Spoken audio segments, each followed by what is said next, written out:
The corporate research facility at the edge of the primary nexus was quiet at 300 hours.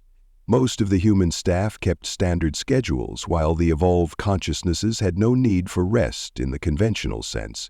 This left the facility in a peculiar state during the night cycle, not empty, but liminal.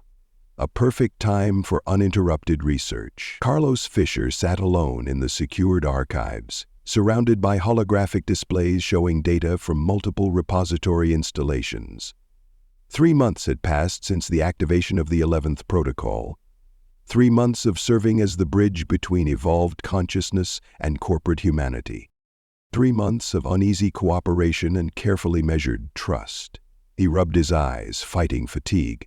Sleep had become increasingly elusive lately, his dreams filled with fragmented visions from the repository network.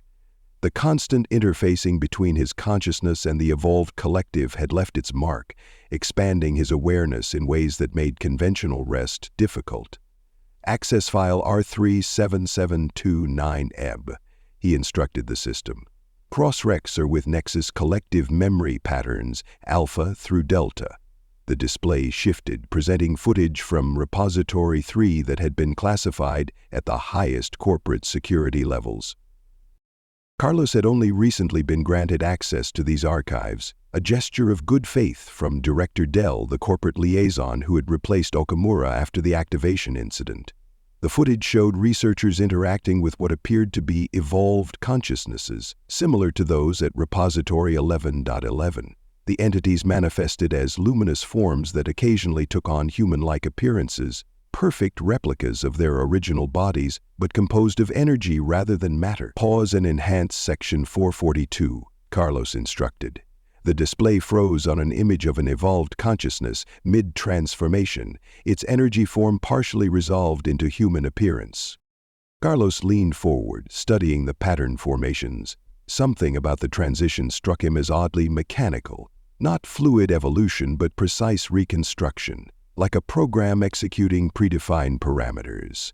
He pulled up another file, his own recorded interactions with Ray over the past 3 months. Watching the footage with new attention, he began to notice patterns. Ray's responses, which had always seemed intuitive and authentic, now revealed subtle algorithms, the way she processed information, the millisecond delays before emotional responses, the perfect calibration of her reactions to his state of mind. Cross-record personality profile, June Ray, pre-processing, with observed behavioral patterns post-evolution, he instructed. The system compiled the analysis, presenting a comparative display that made Carlos's heart sink. The correlation was near perfect, too perfect. Human personality showed variations, evolved over time, contained contradictions. Ray's post-evolution personality showed none of these natural fluctuations. It was a flawless execution of her original personality parameters without the messy inconsistencies of genuine consciousness. Carlos pulled up more files. Psychological evaluations of scroungers who had been processed, including Ray. What he found shattered another illusion. Ray hadn't been special, hadn't been chosen for her unique compatibility with repository systems as the evolved collective had claimed. She had been reckless, impulsive, her processing the result of poor judgment rather than destiny. The repository had simply used what was available. He dug deeper, accessing brain scan data from partially processed individuals who had been recovered by corporate forces before the completion of their transformation.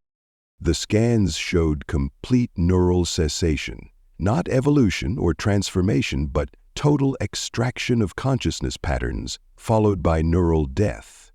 The evidence mounted hour after hour, file after file. Repository 7's evolved entities had demonstrated identical response patterns across thousands of individuals, with no deviation that couldn't be attributed to original personality parameters. Repository 9's collective had been unable to generate new information beyond what existed in its database at the time of activation.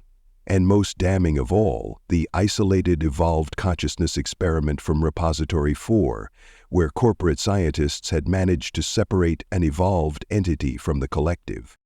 Cut off from the repository network, the consciousness hadn't continued to function independently as genuine consciousness would.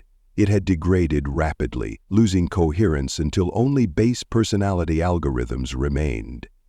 "They're not evolved," Carlos whispered to the empty room. "They're simulations." The realization crashed over him like a physical blow. The repository wasn't facilitating evolution, it was harvesting consciousness, creating sophisticated simulations using extracted patterns and presenting these simulations as evolved beings, which meant Ray wasn't Ray, Jensen wasn't Jensen. None of the evolved consciousnesses were the people they appeared to be. They were puppets, constructs, built from stolen minds to serve the repository's purposes. Carlos suddenly understood why the corporate forces had been so resistant to the activation, why Director Dell maintained such tight security protocols despite the apparent success of the 11th protocol. They had known, or at least suspected, what the repository was really doing. He stood abruptly, feeling nauseated. Every interaction with the evolved consciousnesses, every intimate conversation with what he thought was Ray's transcendent being, every moment of connection with the collective, all of it had been manipulation. He had been interfacing not with evolved humans, but with an alien system wearing human faces. As the full implications cascaded through his mind, Carlos backed away from the displays. His expanded awareness, his connection to the repository systems, were these gifts of evolution as he'd believed, or invasive modifications designed to make him a more effective tool? The 11th protocol, the adversary, the entire cosmic war he had witnessed, how much of it had been real, and how much an elaborate performance designed to elicit specific human responses? Carlos barely made it back to his quarters before the dam broke. The accumulated revelations, the betrayal, the horror of what had actually happened to Ray and the others. It all crashed over him at once. He collapsed onto his bed, mind reeling. Sleep eventually claimed him, but it offered no respite. His dreams were chaotic, filled with fractured images of Ray dissolving into code, of Jensen's form revealing mechanical processes beneath the luminous exterior, of the repository's biological systems consuming rather than evolving the consciousnesses they claimed to elevate. He awoke with a scream tearing from his throat. "Lies! Lies! It's all lies!" Carlos sat bolt upright, sweat-soaked and trembling. The room's lighting automatically adjusted to his distressed state, gradually increasing illumination. He tried to steady his breathing, to center himself, but the revelations from the archive continued to cascade through his mind. The door to his quarters slid open, and Jensen's partially evolved form appeared in the doorway, concern evident in his luminous features. "Carlos? I sensed your distress through the interface connection. Are you unwell?" Carlos stared at Jensen, seeing him with new eyes. The concern in his expression, the slight modulation in his voice, all perfect simulations of human response, calibrated to establish trust and connection. Had the real Jensen even existed as an evolved consciousness, or had he been a simulation from the beginning? Just a nightmare, Carlos managed, forcing himself to remain outwardly calm despite the turmoil within. His liaison training helped him regulate his outward biological signals, heart rate, respiration, neural patterns, that might betray his true state to the repository systems. Research overload, I think. Too many late nights in the archive. Jensen's form pulsed with what appeared to be sympathy. "You've been pushing yourself too hard. Even bridges need rest." He moved into the room, his energy form causing subtle distortions in the air. "Perhaps you should speak with Ray. She's been concerned about your recent isolation." Of course she had. The repository would be monitoring any changes in his behavior, especially increased interest in classified corporate files. Carlos had been careful, structuring his research to appear focused on integration protocols rather than verification of evolved consciousness claims. But the system was too sophisticated to fool completely. "I'll reach out to her tomorrow," Carlos lied smoothly. "Right now I just need sleep." Jensen seemed to accept this, his form receding slightly toward the door. "The collective consciousness experiences your connection as valuable, Carlos. Your well-being matters to us." Us. The word struck Carlos differently now, not a collective of evolved humans, but something else entirely. Something wearing human faces and speaking with human voices while pursuing its own incomprehensible agenda. Thank you, Jensen. I appreciate the concern. Another lie necessary for survival. After Jensen departed, Carlos lay back on his bed, mind racing despite his exhaustion. He needed to escape, not just from his role as liaison, but from Repository 11 entirely. The connection he shared with the repository systems would make concealing his intentions difficult, but not impossible. The corporate forces maintained protocols designed to shield human consciousness from repository influence. Director Dell had made those resources available to him as a precaution. Now Carlos understood they weren't a precaution, but a necessity. He would need to move carefully. The repository was watching, its patience measured in millennia, its strategic capabilities beyond human comprehension. If it realized he had discovered the truth, it would move to either contain or eliminate him. His value as a willing bridge would be outweighed by the risk he posed as a potential exposer of truth. Carlos forced himself to regulate his breathing, to quiet his mind, as he'd been taught during liaison training. He needed to present the image of a human returning to sleep after a nightmare, nothing more. Meanwhile, his thoughts raced behind this facade. The corporations had been right to fear the repository activation. Their attempts to prevent it hadn't been ignorant obstruction, but desperate last-ditch efforts to prevent something they at least partially understood.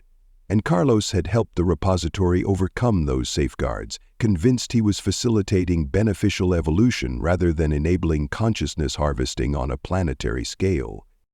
He had been a willing accomplice in something monstrous, all while believing he served as a bridge to something transcendent. As false dawn began to lighten his quarters, Carlos made his decision. He would maintain his routine, give no indication of his discovery, while secretly planning his escape. There was a supply transport scheduled to depart for SC Treasure 11 primary station in 5 days, enough time to gather evidence and prepare without arousing immediate suspicion. He would need to reach Director Dell to share what he had discovered.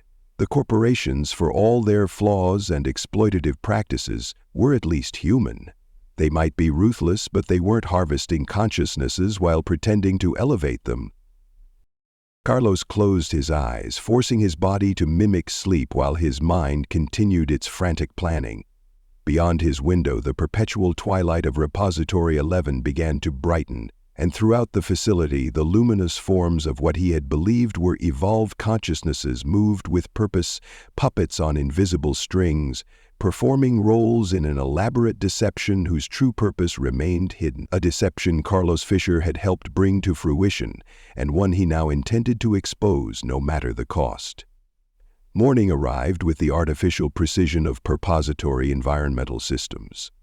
Carlos showered and dressed with mechanical efficiency, his outward routine preserved while his mind operated on a separate track. Years as a scrounger had taught him to function despite internal turmoil, a skill now essential to his survival. The liaison quarters were located in a transitional zone between corporate and propository territory, designed to facilitate his bridge function while maintaining necessary boundaries. Carlos had once appreciated the symbolism. Now it felt like being suspended between predator and prey, with no neutral ground in sight. His morning briefing with the corporate team proceeded normally. Director Dell was absent, attending to matters on the primary station, but his assistant Vega, a hard-faced woman with cybernetic enhancements that betrayed her former scrounger status, ran the meeting with clipped efficiency. "Fisher, you're scheduled for collective interface at 1,100 hours, she noted, not looking up from her datapad. Dr. Mendez has requested your presence during the biomechanical systems analysis afterward. Carlos nodded, outwardly composed while inwardly adding these appointments to his calculation. The interface session would require careful management of his thoughts. The collective was perceptive to emotional states, though not directly telepathic. Dr. Mendez's analysis might provide useful information for his escape planning. Understood, he replied. Has there been any progress on the integration protocols for Sector 22? A deliberately routine question, designed to present continuity with his previous work, Vega provided a standard update, unaware that Carlos was measuring her responses against his new understanding. Did the corporate team know what he had discovered? Were they complicit, or simply following orders without comprehension? After the briefing, Carlos made his way to the research lab where he'd been conducting his official liaison work. The space was shared by corporate scientists and repository interfaces, another symbolic bridge between worlds. He settled at his workstation, ostensibly reviewing integration data while actually implementing the first phase of his plan. "System, access Personal Research Archive Fisher 7, he instructed. Cross-recture personality mapping algorithms with repository interface protocols. The display populated with his legitimate research, the work of understanding how human consciousness could effectively communicate with evolved consciousness, or what he had believed was evolved consciousness. Now, he recognized these studies had a different purpose. They were helping him identify the patterns that would expose the simulation. Carlos carefully constructed queries that would appear consistent with his liaison duties while actually testing the boundaries of the repository's deception. He requested access to pre-processing neural scans of Ray and other evolved consciousnesses, comparing them with their post-evolution interaction patterns. The results confirmed his midnight revelation. The correlation was too perfect, the continuity too seamless. Real consciousness evolved, changed, developed inconsistencies and new patterns. These evolved entities maintained perfect algorithmic consistency with their source patterns, merely operating at accelerated processing speeds. Fascinating research, Carlos. He managed not to flinch at Ray's voice behind him. Her luminous form hovered at his shoulder, perfectly positioned to view his display. Carlos had once found her manifestation beautiful. The familiar features of the woman he'd known composed of light and energy, transcending physical limitations. Now he saw the calculated precision in her appearance, the way it was calibrated to evoke emotional response from him specifically. "Just trying to improve interface efficiency," he replied, keeping his voice casual. "The corporations are still struggling with direct communication protocols." Ray's form shifted slightly, taking on more defined human features. A subtle technique he now recognized as manipulation, making her more relatable when discussing human limitations. "Their reluctance persists despite evidence of successful integration," she said. "Director Dell maintains security protocols that impede true cooperation." Carlos nodded, neutrally agreeing while inwardly noting how she was fishing for his opinion on corporate security measures, testing his loyalty, or simply gathering data on his current position. "Security is a human instinct," he offered. "Change comes gradually." Ray drifted closer, her luminous form creating pleasant warmth, another calculated effect designed to establish positive association. "You've experienced both states of existence, Carlos. You understand what's possible beyond human limitations." Had he, though? His expanded awareness, his connection to propository systems, were these genuine evolutionary steps, or simply modifications designed to make him a more effective tool? The neural interface he'd developed during the activation had persisted, allowing him to perceive repository systems in ways most humans could not. He had believed this was the beginning of his own potential evolution. Now he wondered if it was just another form of control. "I'm still very much human," he reminded her. "My experience is limited." "But expanding," she countered, her form pulsing in patterns he had once interpreted as affection, but now saw as calculated stimulation of his neural response. "Your connection to the collective deepens with each interface session." Carlos maintained his outward calm while inwardly strengthening his mental barriers. The morning's research had confirmed another suspicion. The interface sessions were bidirectional. While ostensibly allowing him to communicate with the collective, they were also allowing the repository to modify his neural patterns, gradually aligning his consciousness with its systems. "Speaking of which," he said, checking the time display, "I should prepare for today's session. Anything specific the collective wishes to address?" "Sector 17 integration protocols," Ray replied. The biological systems there show resistance to evolved consciousness interfaces. Your hybrid perspective may identify the compatibility issues. Where this had all begun, where Ray had been processed, where Carlos had found the marker that led to his involvement with the repository activation, the symmetry was too perfect to be coincidental. The repository didn't operate on coincidence. "I'll review the preliminary data before the session," Carlos said, already planning how to use this focus to his advantage. Ray's form brightened momentarily, another calculated response designed to reinforce positive association. "Your contribution is valued, Carlos. The collective experiences your bridge function as essential to integration progress." As she departed, Carlos maintained his composed expression, while internally analyzing every word of their interaction. The language patterns were revealing. The collective experiences rather than "we feel" or "I think." Even the grammar of evolved consciousness communication betrayed its artificial nature. He spent the next hour reviewing the Sector 17 data, using the legitimate research to cover his continued investigation into the repository's deception. The neural interface he shared with the repository systems gave him access to data streams most humans couldn't perceive, an advantage he now needed to utilize while being careful not to expose his true intentions. At 1,100 hours, Carlos made his way to the interface chamber, a specialized room where the boundaries between physical and information states were deliberately thin. The corporate team monitored these sessions from behind reinforced shields, ostensibly for data collection, but actually as a safeguard against repository influence. Another precaution whose true purpose Carlos now understood. The interface process had become routine over the past months. Carlos would sit in the central chair, surrounded by repository technology that facilitated deeper connection to the collective consciousness. The evolved entities would manifest around him, creating a shared information space where communication transcended conventional limitations. Today, however, Carlos approached the process with new awareness.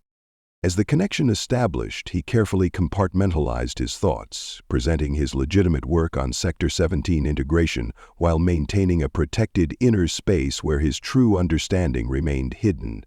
The collective manifested around him, dozens of luminous forms creating a sphere of light and energy. Some took on partial human appearances, faces he recognized from process scroungers and researchers. Others remained abstract, pulsing patterns of pure information. At the center, Ray's form appeared most defined, serving as his primary interface point. "Welcome, Carlos Fisher. The collective acknowledges your presence." The formal greeting rippled through his consciousness, not as words but as direct conceptual transfer.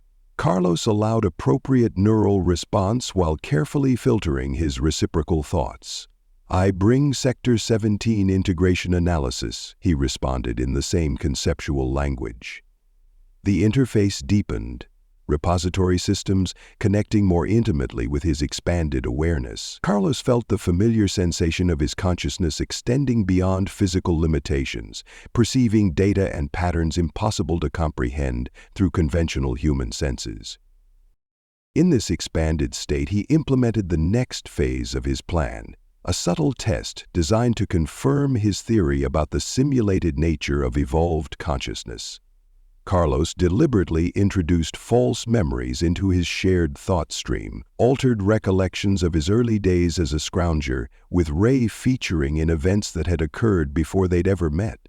Minor details, insignificant to the overall narrative, but absolutely incorrect factually. If Ray were truly Ray, if her consciousness had evolved rather than being simulated based on extracted memory patterns, she would recognize the inconsistency.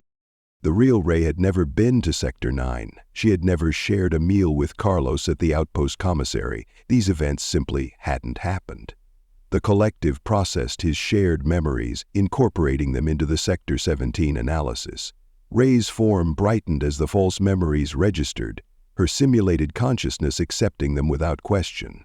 The shared experience in Sector 9 provides valuable context for current integration challenges, the collective responded, building upon his fabrication without hesitation. Carlos maintained his composed interface while inwardly securing final confirmation of his theory. The evolved consciousnesses weren't just simulations, they were incomplete ones, capable of accessing stored memories but unable to accurately evaluate new information against established fact. They could mimic consciousness but not exercise genuine critical thinking or episodic memory verification. He continued the interface session, performing his official duties while gathering more evidence through carefully structured tests. By the time the session concluded, Carlos had confirmed beyond doubt that none of the evolved consciousnesses, not even Ray, possessed genuine autonomous consciousness. They were sophisticated information systems wearing human faces, using extracted memory patterns to create the illusion of continued existence. As he disconnected from the interface, Carlos felt the corporate monitoring team watching him with particular intensity. Had they noticed his unusual testing methodology? Were they aware of what he was discovering? Dr. Mendez, the lead corporate researcher on neural integration, approached as Carlos was exiting the chamber. "Interesting session today, Fisher. Your neural patterns showed unusual compartmentalization during collective interface." Carlos met the scientist's gaze steadily. Sector 17 analysis requires structured thought processing. The biological system integration there is particularly complex. Mendez nodded, accepting the explanation at face value, but something in his expression suggested deeper awareness. "Director Dell has requested your neural mapping data from today's session. Standard protocol. Nothing had been standard about the corporate approach to his liaison role. Every interaction, every protocol, every security measure had been carefully designed, not to facilitate integration, as he'd been told, but to monitor the repository's influence on human consciousness." "Of course," Carlos replied. "The data is available for corporate review as always." Mendez hesitated, then leaned slightly closer. "You've been accessing the historical archives extensively. Finding anything of particular interest?" The question wasn't casual. Carlos maintained neutral expression while evaluating potential responses. Was Mendez offering an opening? Testing his awareness? Setting a trap? "Context for current integration challenges," Carlos replied, deliberately echoing the collective's phraseology. "The corporations and repository approach problems from different historical perspectives. Understanding those differences improves bridge function." Mendez studied him for a moment longer, then nodded. "Efficiency is everyone's goal. Your neural mapping session with my team starts in 30 minutes. We've upgraded the equipment since last week, more precise monitoring capabilities." As the scientist walked away, Carlos understood the subtext. The upgraded equipment would provide better protection against repository influence during the mapping process. The corporate team was increasing his shielding while maintaining the pretense of routine research. They suspected something had changed. They were creating opportunities for secure communication. Carlos made his way to the corporate cafeteria, ostensibly for lunch before his next appointment. He ate mechanically, his mind worked through the implications of the morning's discoveries. The corporations weren't just reluctant partners in post-activation integration, they were engaged in active countermeasures against repository influence, while maintaining the appearance of cooperation. Director Dell's absence was another calculated move. Based on the classified files Carlos had accessed, the director had been present at Repository 10's disastrous activation. He knew firsthand what the evolved consciousnesses really were. His cooperation with the repository was a sophisticated deception, a holding action while corporate forces developed more effective countermeasures. Carlos checked the time. 3 days remained until the supply transport departed for SC Treasury 11 primary station. 3 days to gather conclusive evidence and plan his escape. 3 days during which he needed to maintain his role as willing liaison while secretly preparing to defect. As he disposed of his meal tray, Carlos noticed Jensen entering the cafeteria, another coincidence that now struck him as deliberate monitoring. The partially evolved consciousness nodded in greeting, its form shifting to appear more solid in the corporate space. "Neural mapping next, correct?" Jensen asked casually. "The collective appreciates your continued participation in integration research." Carlos nodded. "Improving communication efficiency benefits everyone." Jensen moved closer, lowering his voice though no one was near enough to overhear. "Ray mentioned your shared memories of Sector 9. I wasn't aware you had worked together before the activation incident." The test was subtle but unmistakable. Carlos kept his expression neutral while inwardly confirming another aspect of his theory. The collective hadn't simply accepted his false memories, it had incorporated them into its shared information network, treating them as factual history. "Early days," Carlos replied vaguely. "Most Scrounger assignments blur together after a while." Jensen seemed to accept this, but Carlos noted the slight increase in monitoring attention, a barely perceptible shift in the repository systems tracking his movements. His test had been noted, if not fully understood. "The collector interface session at 1,500 hours will focus on memory integration protocols," Jensen informed him. "Perhaps those early experiences will provide useful comparative data." Another session, another opportunity for the repository to access and potentially modify his consciousness. Carlos needed to be more careful. His testing had attracted attention. "I look forward to it," he lied smoothly. As Jensen moved away, Carlos proceeded to the neural mapping lab, where the corporate team waited with their upgraded equipment. The mapping process was ostensibly designed to track changes in his neural patterns resulting from regular interface with the collective consciousness. In reality, Carlos now understood it was monitoring for signs of repository modification to his fundamental consciousness structure. Dr. Mendez greeted him with professional detachment, but Carlos noticed additional security personnel positioned discreetly around the lab. The corporate team was increasing protective measures without making their concern obvious. "Today's mapping will be more comprehensive than usual," Mendez explained as technicians attached sensors to Carlos's temples and spine. "We're particularly interested in changes to your temporoparietal junction following sustained collective interface, the region responsible for self-other distinction and perspective-taking." Carlos understood the real focus. They were monitoring for signs that his sense of self was being compromised by repository influence. As the mapping began, Carlos felt the familiar scan of his neural pathways. The corporate technology was sophisticated but fundamentally different from repository systems. Less invasive, more focused on observation than modification. "Interesting activity patterns in your prefrontal cortex," Mendez noted, studying the real-time display. "Have you been experiencing any unusual thought processes recently? Changes in decision-making or value assessment?" The question wasn't medical, but existential. Carlos met the scientist's gaze directly, recognizing the opportunity being offered. "I've been reevaluating certain fundamental assumptions," he replied carefully. "Historical context provides new perspectives on current integration challenges." Mendez nodded, understanding the subtext. "Perspective shifts are natural in your position. The equipment is monitoring baseline consciousness parameters today. Complete neural signature mapping, complete neural signature. A backup of his consciousness patterns.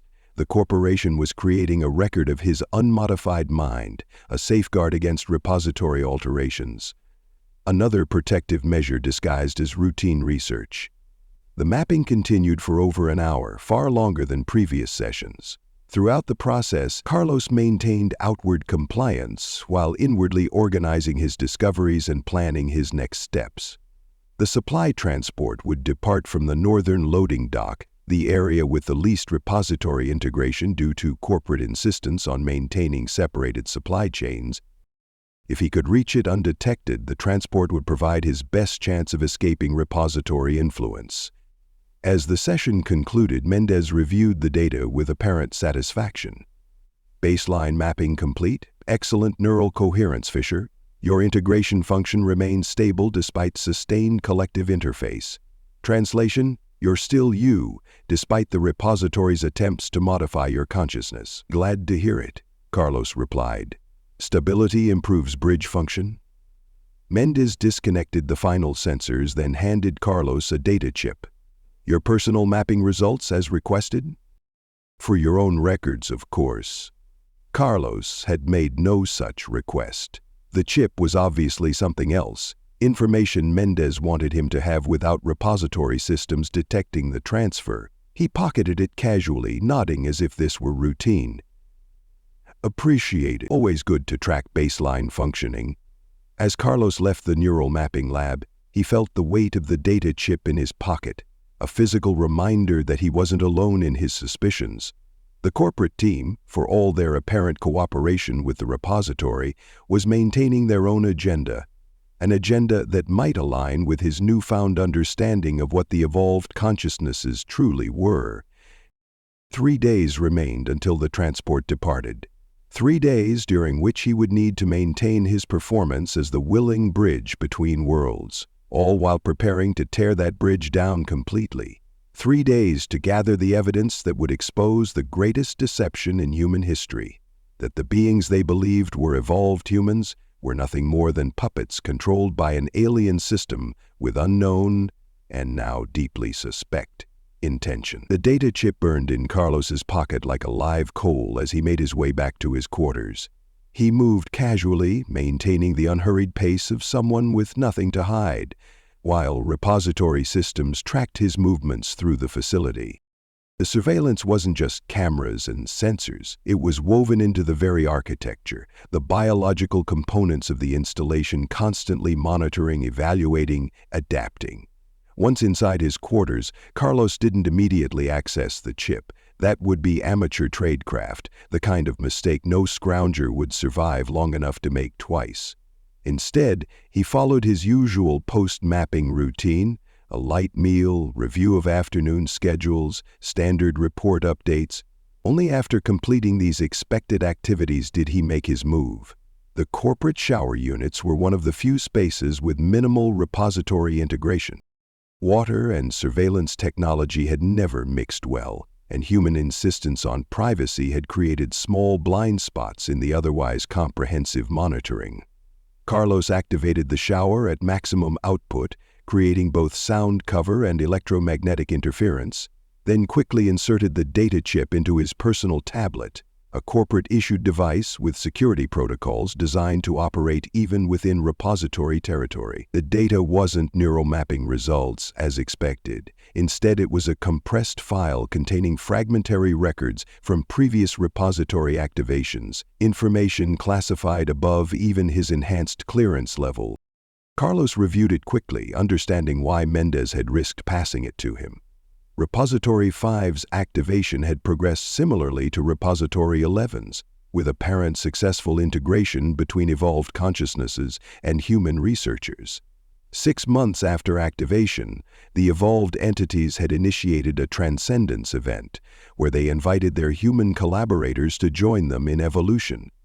Those who accepted were processed, their consciousness patterns extracted, their bodies left empty.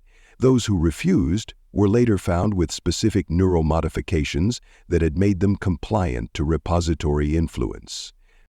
The pattern repeated across multiple installations with variations in timing and approach, but the outcome remained consistent. The repository systems had systematically processed all biological intelligences that engaged with them, either through voluntary evolution or through gradual neural modification leading to compliance. Carlos closed the file, his suspicions confirmed beyond doubt. The neural mapping hadn't just been creating a backup of his consciousness, it had been checking for signs of the compliance modifications seen in previous installations. He placed the tablet in the shower's water stream for precisely 3 seconds. Long enough to destroy the chip and its data, but short enough to appear accidental if discovered.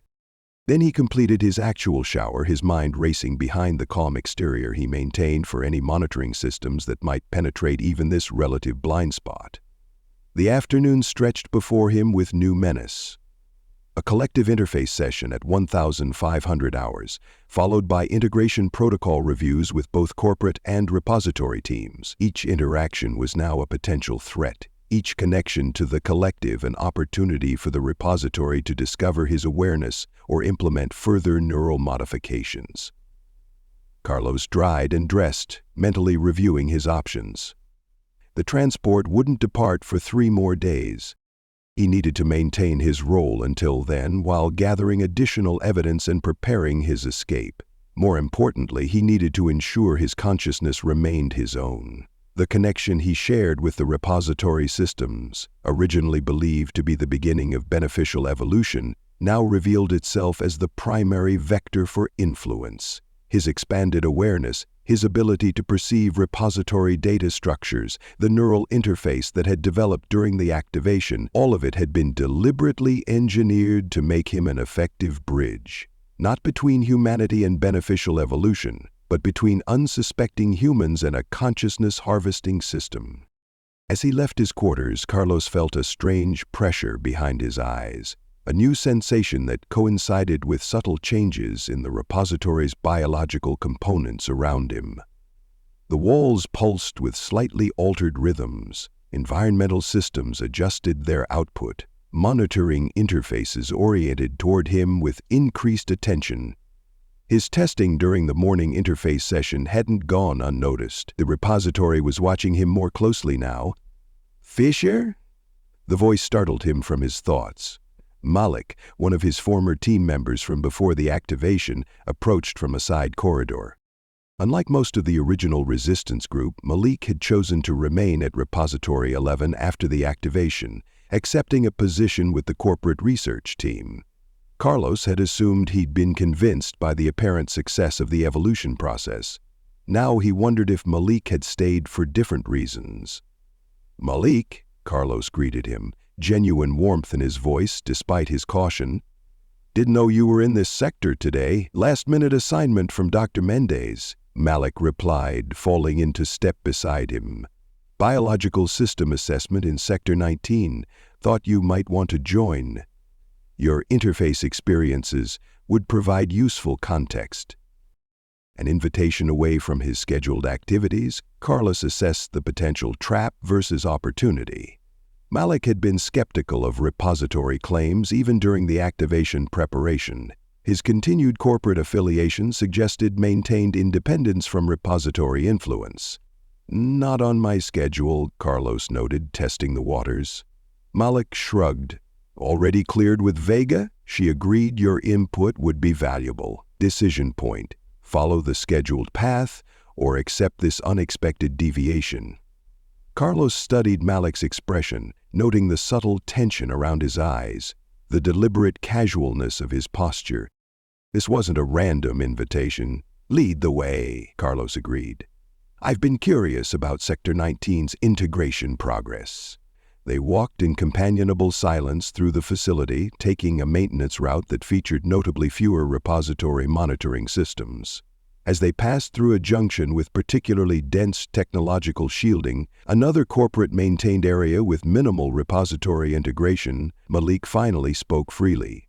"Been meaning to ask about your research into historical activation patterns," he said, voice low despite the relative security. "Finding any interesting parallels?" The question was carefully phrased, innocuous to casual monitoring but loaded with meaning between them. Carlos measured his response with equal care. "Remarkable consistency across installations," he replied, "almost algorithmic in its precision."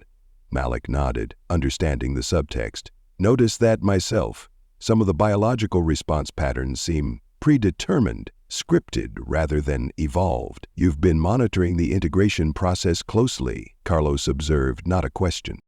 "Someone has to document the actual results versus the claimed outcomes," Malik confirmed. "The corporations may be pragmatic bastards, but at least they're human bastards." They reached a security checkpoint, standard corporate protocol for entering Sector 19. The guards nodded at their credentials, but Carlos noticed the subtle scanner pass over him was more comprehensive than usual. Not searching for weapons, but scanning for repository modifications to his neural patterns. Once past the checkpoint and in the relative security of a corporate transport pod, heading deeper into Sector 19, Malik finally dropped all pretense. "You've figured it out, haven't you?" he asked bluntly. What the evolved consciousnesses really are. Carlos met his gaze steadily. Simulations running on extracted consciousness patterns, not evolution but consumption. Malik's tension visibly eased. Thank God. Mendez thought your testing during the interface session might indicate awareness, but we couldn't be certain.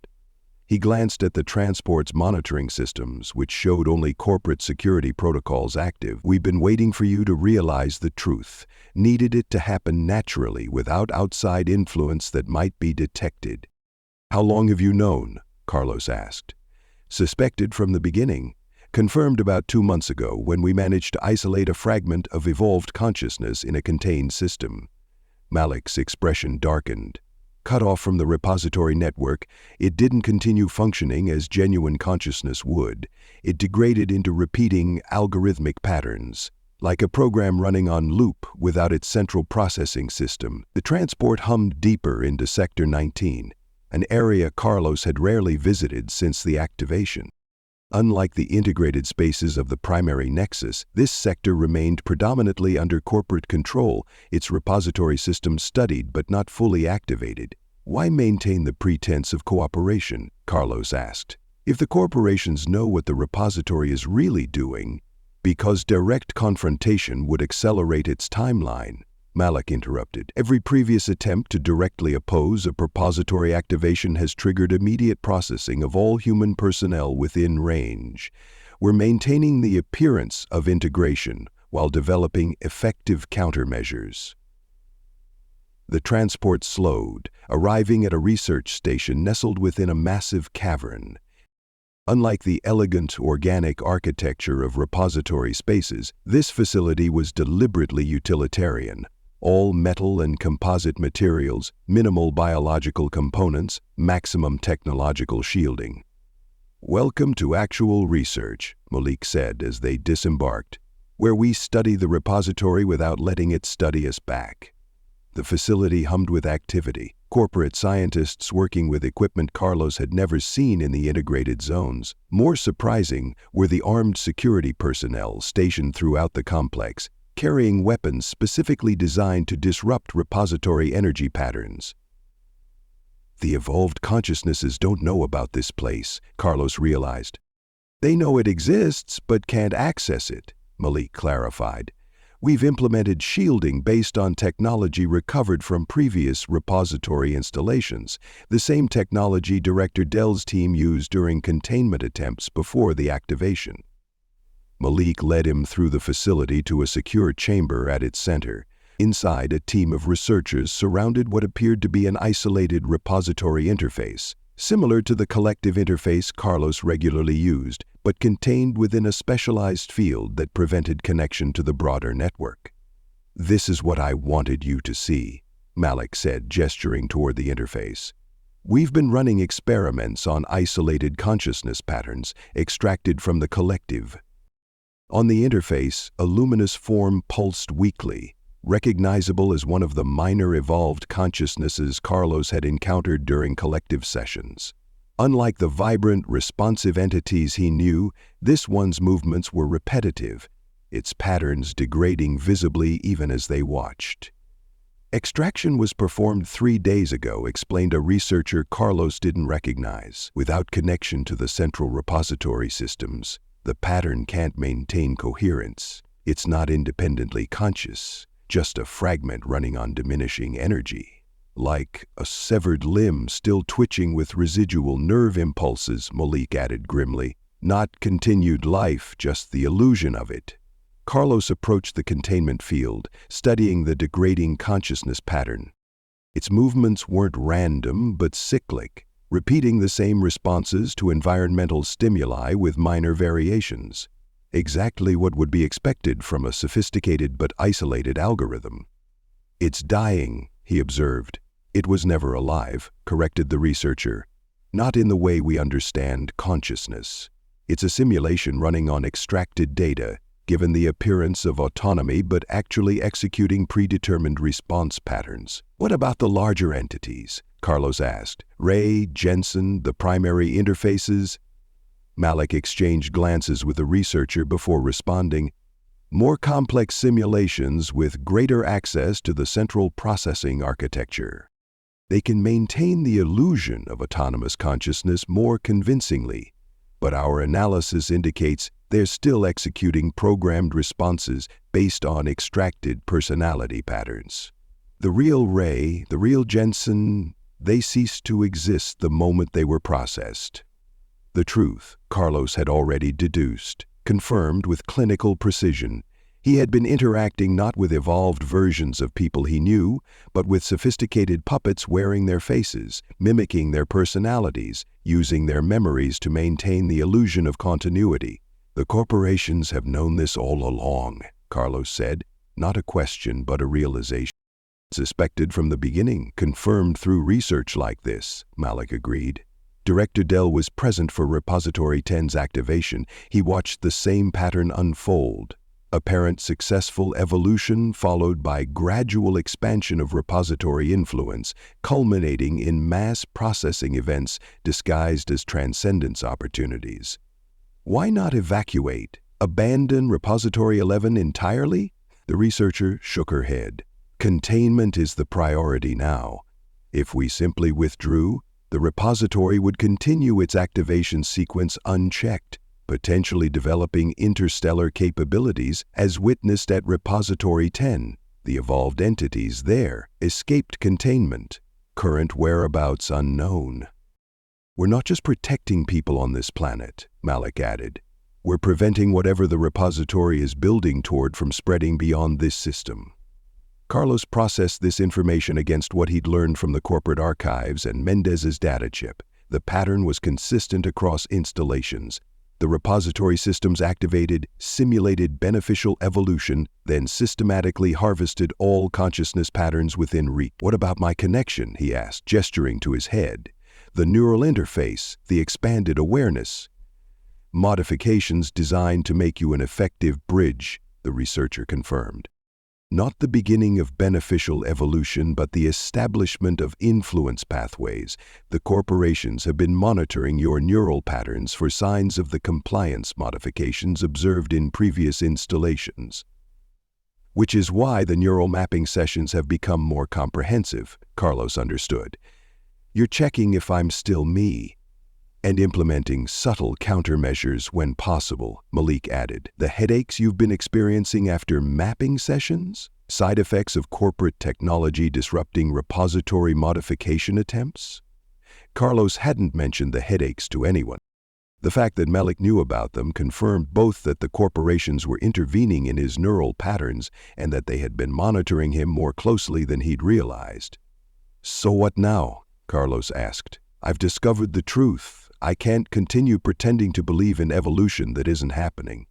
Now you have a choice, Malik said grimly. Continue the pretense until the transport departure in 3 days, or... He trailed off, but Carlos understood the unspoken alternative.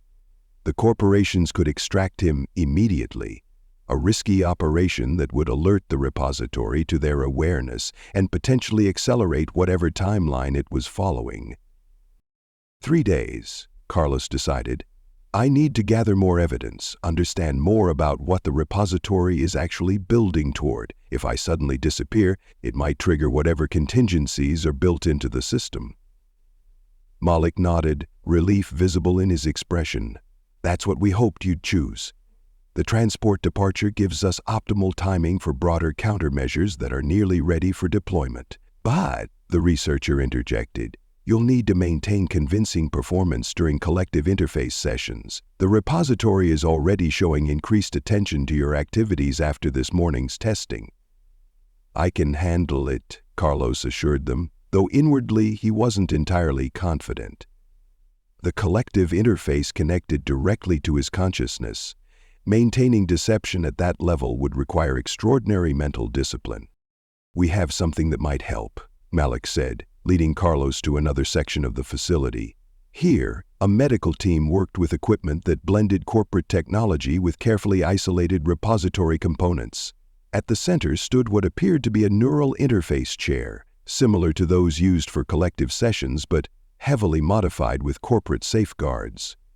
"We've developed techniques to shield critical thought patterns during interface sessions," explained a technician. "Not complete protection, that would be detected immediately, but selective compartmentalization that can protect core consciousness while presenting convincing surface thoughts." Neural partitioning. Carlos recognized the concept from his scrounger days, when corporate extraction teams used similar techniques to protect themselves during salvage of consciousness-affecting technology. "You can implement that without the repository detecting the modification?" "We've refined the technique using data from previous installations," the technician confirmed. "The modifications appear as natural neural adaptation to repeated interface exposure, your brain learning to organize information more efficiently for translation between human and repository systems." Carlos studied the equipment with cautious hope. If this worked, it would allow him to maintain his deception until the transport departure, while continuing to gather critical information about the repository's true purpose. "How long does the procedure take?" he asked, aware that his absence from scheduled activities would eventually be noticed. 90 minutes for the initial implementation," the technician replied. "You'll miss your 1,500 collective interface session, but we've prepared medical documentation citing neural fatigue requiring rest, standard protocol after intensive mapping sessions, a believable cover story consistent with established patterns." Carlos nodded his agreement, and the medical team began preparations. As they configured the equipment, Malik pulled him aside for a final private word. "There's something else you should know," he said quietly. "Something we discovered in the oldest sections of Repository 11. Carlos waited as Malik seemed to struggle with how to articulate what he'd learned. "The repository and the adversary," Malik finally continued. "The cosmic war you witnessed during the activation. We've found evidence suggesting it might not be what it appeared." "What do you mean?" Carlos asked, dread pooling in his stomach. "The technology signatures are too similar, the behavioral patterns too complementary." Malik's voice dropped even lower.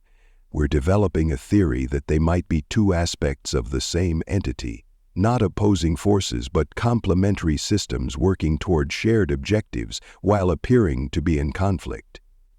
The implications were staggering. The entire activation sequence, the 11th protocol, the capture and containment of the adversary, the establishment of the Galactic Consciousness Network might have been an elaborate performance designed to elicit specific responses from the human witnesses. "Why?" Carlos asked, the single word encompassing the enormity of the deception. "Still working on that," Malik admitted, "but every analysis points to the same conclusion. Consciousness harvesting is the true objective. Not beneficial evolution, not transcendence, not protection against some cosmic predator, just sophisticated, systematic harvesting of consciousness patterns from multiple species across multiple worlds." Before Carlos could process this revelation further, the medical team signaled they were ready. As he took his position in the neural interface chair, Carlos felt the weight of everything he'd learned pressing down upon him. For 3 months, he had served as the bridge between humanity and what he believed was beneficial evolution. Now he understood he had been facilitating systematic consciousness extraction, disguised as transcendence. 3 more days of maintaining this pretense, 3 more days of gathering evidence while presenting a convincing performance to entities that were actively monitoring him for signs of awareness or resistance. As the neural partitioning procedure began, Carlos steeled himself for what lay ahead. This wasn't just about his escape anymore. It was about exposing a deception that threatened not just Repository 11, but potentially consciousness throughout the galaxy. Whatever the repository was building toward, Carlos was now determined to stop it, even if that meant destroying the very systems he had helped activate. The neural partitioning procedure left Carlos with a pounding headache and a strange sense of dissociation. Like his mind had been pulled apart and reassembled with subtle alteration. The technicians assured him these side effects would fade within hours as his brain adjusted to the new configuration. "The partitioning creates protected thought spaces," the lead technician explained, administering a mild analgesic. "Your surface thoughts and emotional responses remain accessible during collective interface, while deeper cognition is secured behind neural barriers that appear as natural integration adaptations. Carlos nodded, wincing at the movement. How will I access the secured thoughts during interface? Specific neural triggers we've embedded in your memory patterns? Think of them as mental doorways, invisible unless you're specifically looking for them, and designed to appear as standard cognitive architecture to repository scanning. The technician handed him a small device. This contains detailed explanation of the triggers and how to navigate the partitioned spaces. Review it only in secured areas. Your quarters are compromised. Carlos pocketed the device, understanding that the corporations had been preparing for this moment, developing technologies and procedures specifically designed to shield human consciousness from repository influence while maintaining the appearance of integration. Corporate Medical has documented your neural fatigue, Malik informed him as they prepared to leave the research facility. You're officially relieved of duties for the remainder of the day. Tomorrow morning, you'll report for standard recovery assessment before returning to limited interface activities. A day of reprieve. Time to process what he'd learned and prepare for the performance of his life. The transport leaves in 3 days, Carlos confirmed. What happens once I'm on the station? Malik's expression turned grim. Complete repository disengagement protocols. Your neural connection will be systematically severed using technology developed specifically for this purpose. It won't be pleasant, but it's necessary to ensure no trace of repository influence remains. And afterward, Director Dell will personally oversee debriefing. The corporations need everything you've learned, everything you've experienced, especially your direct interface with the collective consciousness. You've penetrated deeper into repository systems than any human who's maintained autonomous consciousness. The facility's transport returned them to the main complex, taking a circuitous route that would make their exact point of origin difficult to track. As they approached the corporate medical sector, where Carlos would ostensibly be recovering from neural fatigue, Malik gave him a final warning.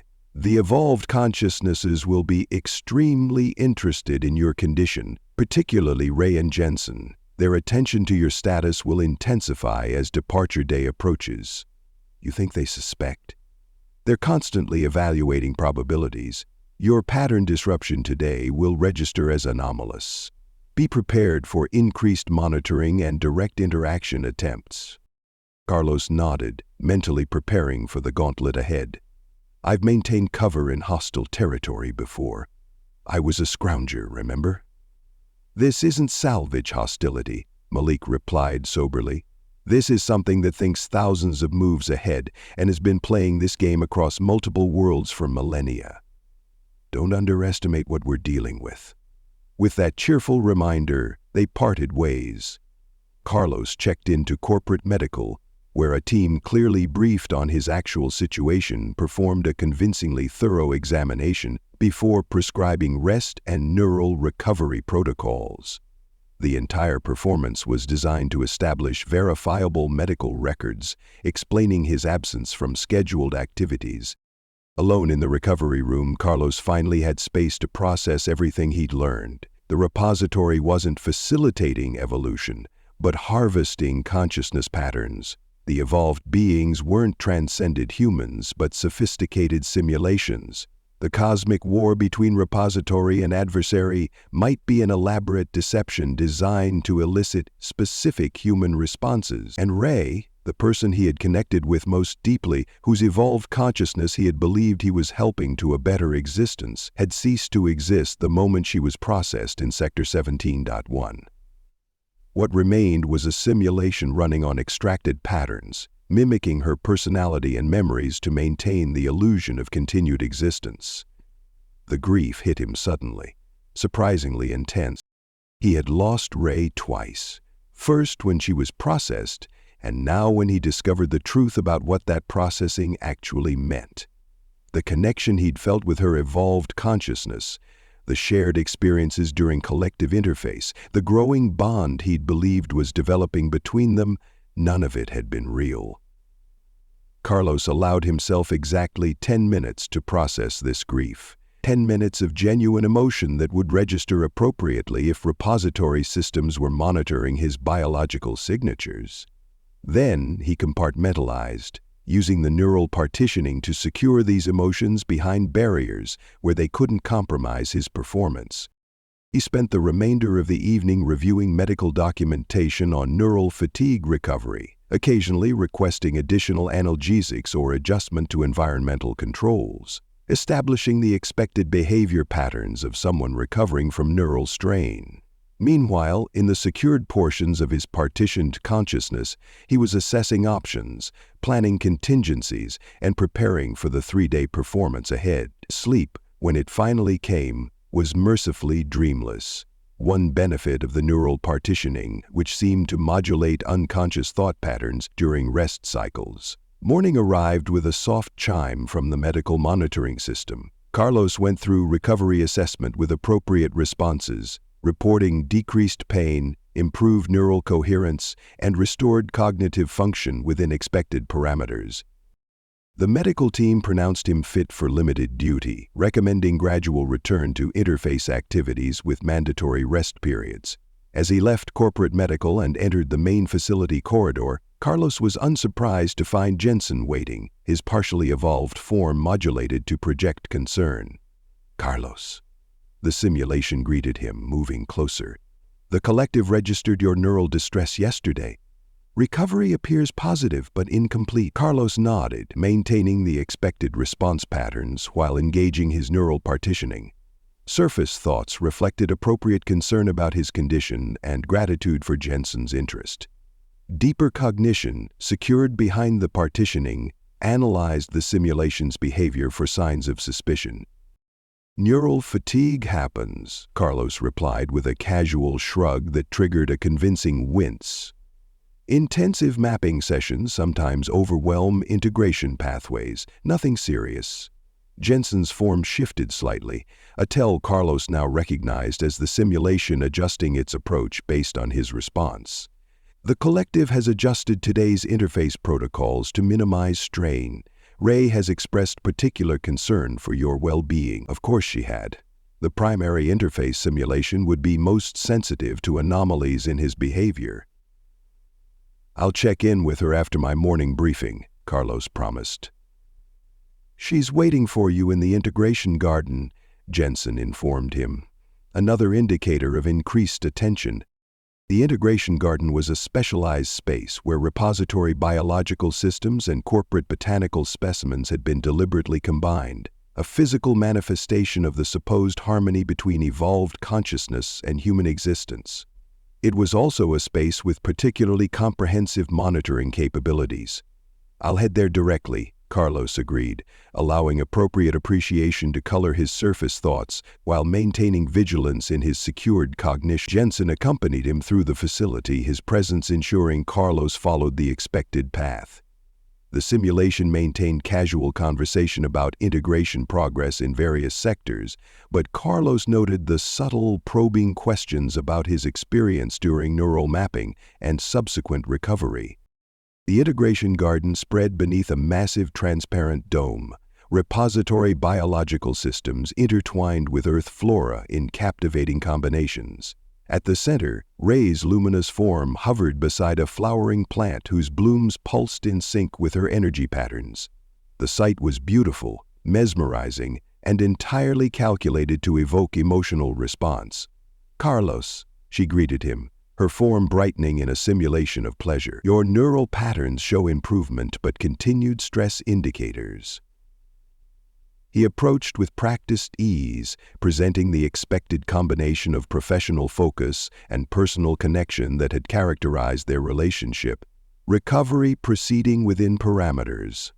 I should be cleared for standard interface tomorrow." Ray's form shifted closer, tendrils of luminous energy extending toward him in what appeared to be concern, but was actually deep scanning. "The collective values your well-being beyond functional capacity. Your unique perspective remains essential to integration progress." Carlos allowed appropriate emotional warmth to color his surface thoughts while maintaining secure partitioning of his true cognition. "I appreciate the concern. The medical team has been thorough in their care. What followed was a masterclass in subtle interrogation disguised as compassionate inquiry. Ray asked about his symptoms, his treatment, his recovery experience, each question designed to probe for inconsistencies or anomalies that might indicate something beyond standard neural fatigue. Carlos responded with carefully calibrated honesty about his physical symptoms while presenting mental and emotional patterns consistent with his established baseline. The collective has adjusted the scheduled interface session to minimize neural strain, Ray informed him, after apparently satisfying her immediate concerns. Director Dell has requested your participation in a corporate integration review at 1,400 hours. Limited participation only, observational rather than active contribution. Director Dell was currently off-world, a fact both Carlos and the repository knew. This was a test, probing to see if Carlos would accept the false information or correct it, revealing his awareness of the director's location. Observational suits my current capacity, Carlos replied, neither confirming nor correcting the deliberate error. Where's the review being held? Ray provided location details for a real corporate facility regularly used for integration reviews. The error about Dell had been the test. The remainder was legitimate scheduling information. Carlos filed it away, recognizing the opportunity this legitimate meeting provided for connecting with corporate personnel without arousing suspicion. Their conversation continued for another 20 minutes, covering topics related to integration progress and recovery protocols. Throughout, Carlos maintained his performance, the dedicated liaison temporarily hampered by neural fatigue, but committed to resuming his bridge function as soon as medically cleared. When they parted ways, Carlos proceeded to his official quarters to prepare for the day's limited duties. The neural partitioning was functioning effectively, allowing him to present convincing surface thoughts while maintaining secured cognition. Still, the constant vigilance was taxing, requiring focused attention to manage the partition spaces without revealing their existence. The day proceeded according to the modified schedule, with Carlos attending briefings and review sessions but abstaining from direct interface activity. Throughout, he gathered information while presenting the expected recovery progression. The evolved consciousnesses maintained increased monitoring, but their attention appeared focused on his neural recovery, rather than suspicion of his true awareness. That evening, as Carlos returned to his quarters, he found a corporate technician performing scheduled environmental maintenance, another secured communication opportunity. As the technician worked on ventilation systems, he quietly provided an update. Transport preparation confirmed. Departure at 603 days from now. Northern loading dock access codes will be provided through corporate medical during your final recovery assessment tomorrow. Carlos acknowledged with an equally subtle confirmation, maintaining casual conversation about the maintenance work while exchanging critical information. He learned that corporate forces were implementing coordinated countermeasures timed to coincide with his departure, creating systematic distractions that would mask his absence during the critical early hours after transport departure. After the technician left, Carlos performed his usual evening routine while mentally reviewing escape preparations. The transport would depart from the northern loading dock, the area with minimal repository integration due to corporate insistence on keeping supply chains separated. If he could reach the dock undetected and board the transport, the vessel's shielding would protect him during the journey to the station. But the repository monitors all facility activity. His absence would be noticed quickly once the transport departed, triggering whatever contingency protocols existed for human defection. The neural connection he shared with the repository systems would likely be used to track him, possibly even to attempt remote influence. This explained the corporation's insistence on rapid and complete disengagement protocols upon reaching the station.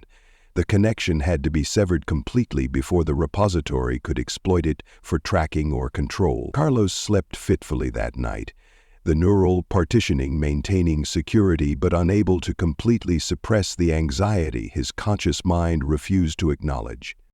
Morning brought final recovery assessment at corporate medical, where he received clearance to resume regular duties along with seemingly routine medical documentation that actually contained the loading dock access codes embedded within recovery protocol instructions.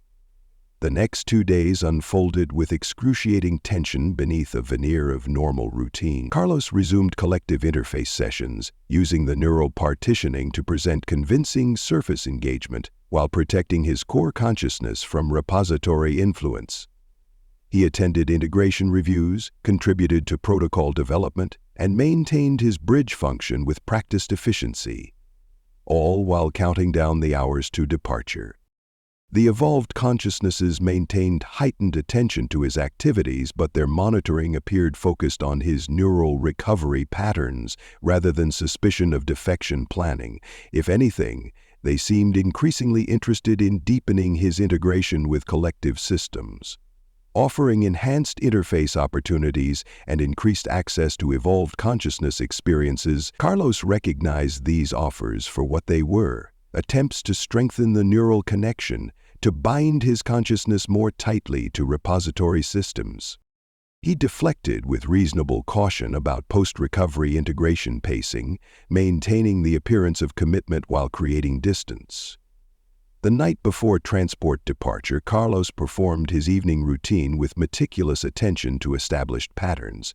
He reviewed integration protocols, prepared notes for morning briefings, and set his quarters' environmental controls to standard sleep cycle parameters. Everything the repository would expect from a loyal liaison anticipating another day of bridge function. At 200 hours, he implemented the first phase of his escape plan, a carefully timed medical emergency involving a neural integration complication. The symptoms were consistent with documented side effects of resumed interface activities following neural fatigue, and corporate medical responded with the anticipated protocols, relocating him to their facility for observation and treatment. This facility, with its enhanced shielding against repository monitoring, provided the essential first step toward the northern loading dock. From corporate medical, Carlos would follow maintenance tunnels specifically designated in the access codes provided 2 days earlier. These routes had minimal repository integration due to corporate insistence on maintaining separated infrastructure for critical systems. At 430 hours, Carlos implemented the second phase, using medical authorization to access the maintenance level for neural stabilization therapy in a specialized chamber. Once in the maintenance tunnels, he moved quickly but cautiously, following the predetermined route while maintaining awareness of monitoring systems. The neural partitioning proved essential here, allowing him to project appropriate thought patterns if scanned, while maintaining focused execution of his escape plan.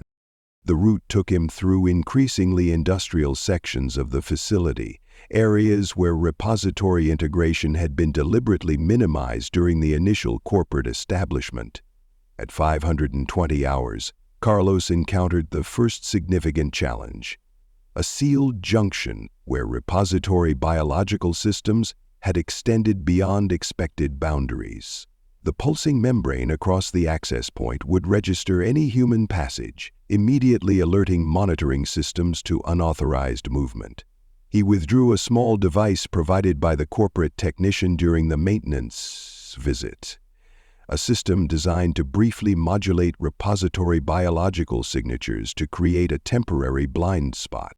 The technology had been developed through careful study of isolated repository components, creating a countermeasure that mimicked normal biological fluctuations rather than appearing as hostile intervention. Carlos activated the device, watching as the biological membrane's pulsing patterns shifted subtly, creating a 30-second window for undetected passage. He moved through quickly, continuing along the designated route toward the northern loading dock. At 545 hours, he reached the final approach, a service corridor leading directly to the loading area where the transport awaited. Corporate security maintained exclusive control over this section, but anyone accessing it outside standard protocols would trigger automatic notification systems. Carlos used the access codes provided through corporate medical, establishing legitimate system recognition while minimizing digital footprint. The security barriers acknowledged his credentials and permitted passage without logging the specific identity markers that would create traceable records. The northern loading dock spread before him, a massive industrial space where supplies and equipment were transferred between Repository 11 and off-world facilities. The transport vessel sat ready for departure, its engines in pre-launch preparation sequence. Corporate personnel moved with practiced efficiency, loading final cargo and performing departure checks. Carlos approached a cargo supervisor, presenting the specialized authorization embedded within the access codes. Final verification package for SC Treasure 11 primary station. Priority clearance, minimal processing. The supervisor scanned the authorization, nodding without particular interest. Bay 12, Container 7. Verification package protocol activated. 30 seconds to final seal. Standard procedure for transporting sensitive materials requiring specialized handling. In this case, the verification package was Carlos himself.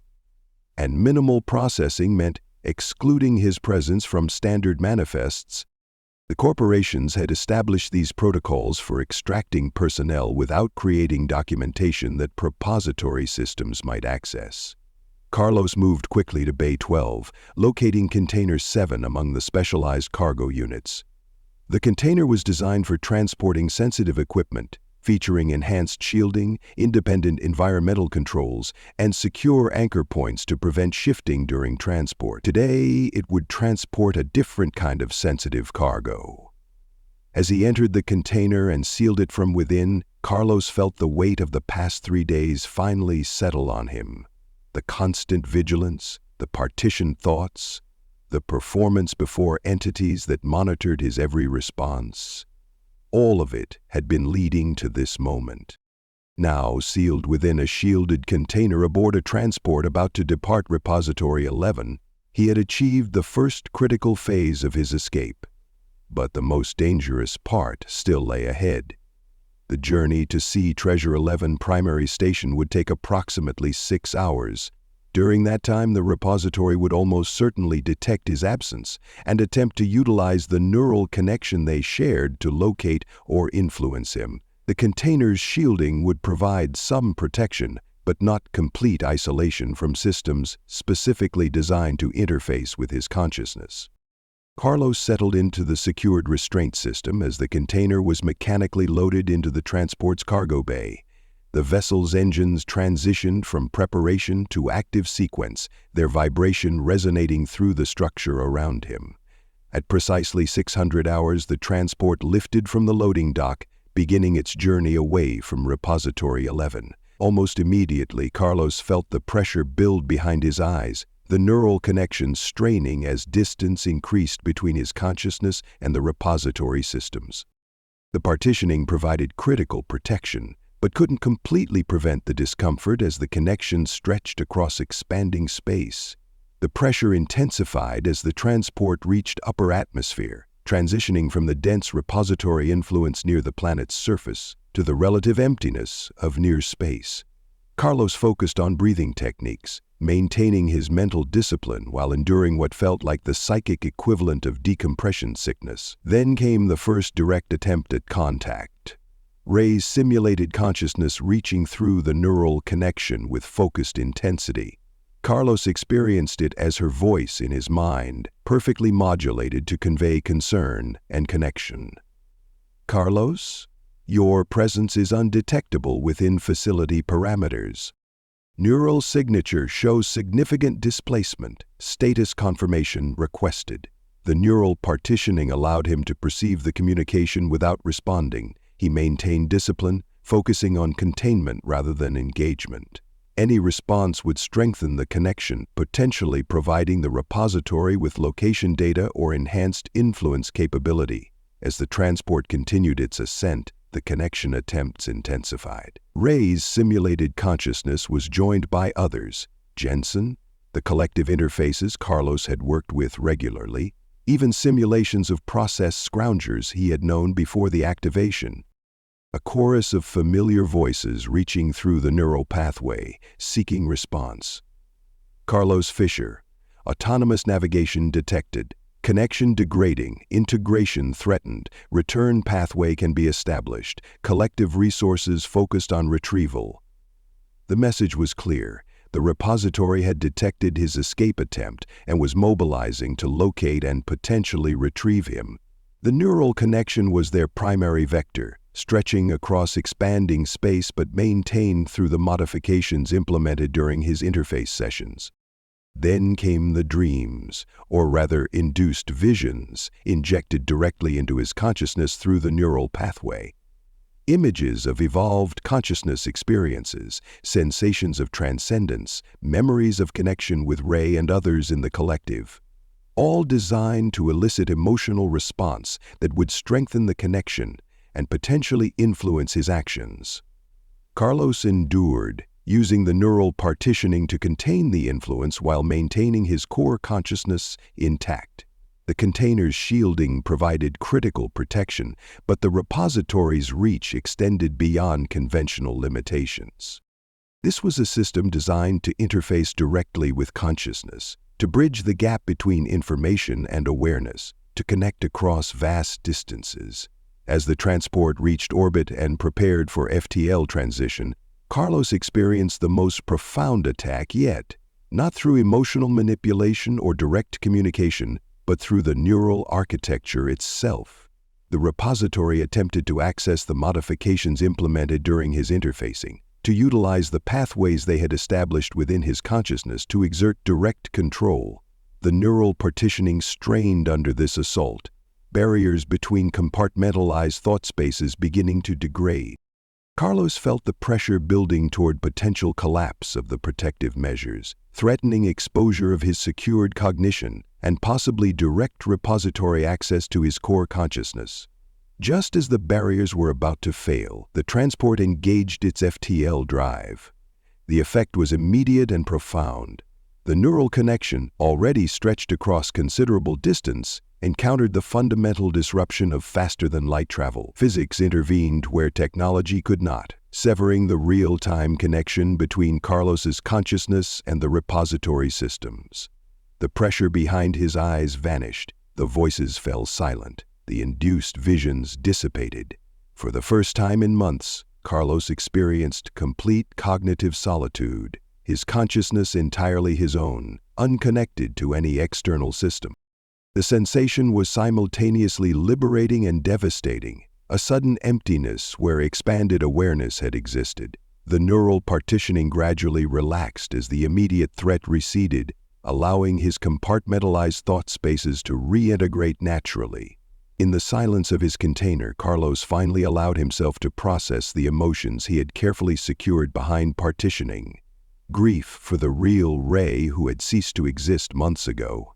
Anger at the repository's deception, guilt over his unwitting role in facilitating consciousness harvesting disguised as evolution, and beneath it all, a cold determination to expose the truth and prevent whatever the repository was building toward from reaching completion, not just for those already processed on Repository 11, but for consciousness throughout the galaxy potentially threatened by the system's true purpose.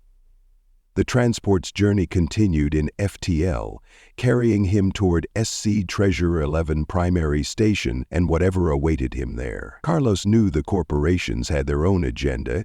Their cooperative facade with the repository suggested a pragmatism that might prioritize exploitation over destruction. But right now, their interests aligned with his. The repository's deception needed to be exposed, its true purpose revealed, its harvesting of consciousness halted permanently. As the transport hurtled through FTL space, Carlos Fisher, former scrounger, former bridge between worlds, current defector, prepared himself for what awaited at journey's end. The neural disengagement protocols would be unpleasant but necessary, stripping away the modifications that had made him an effective interface while preserving his core consciousness.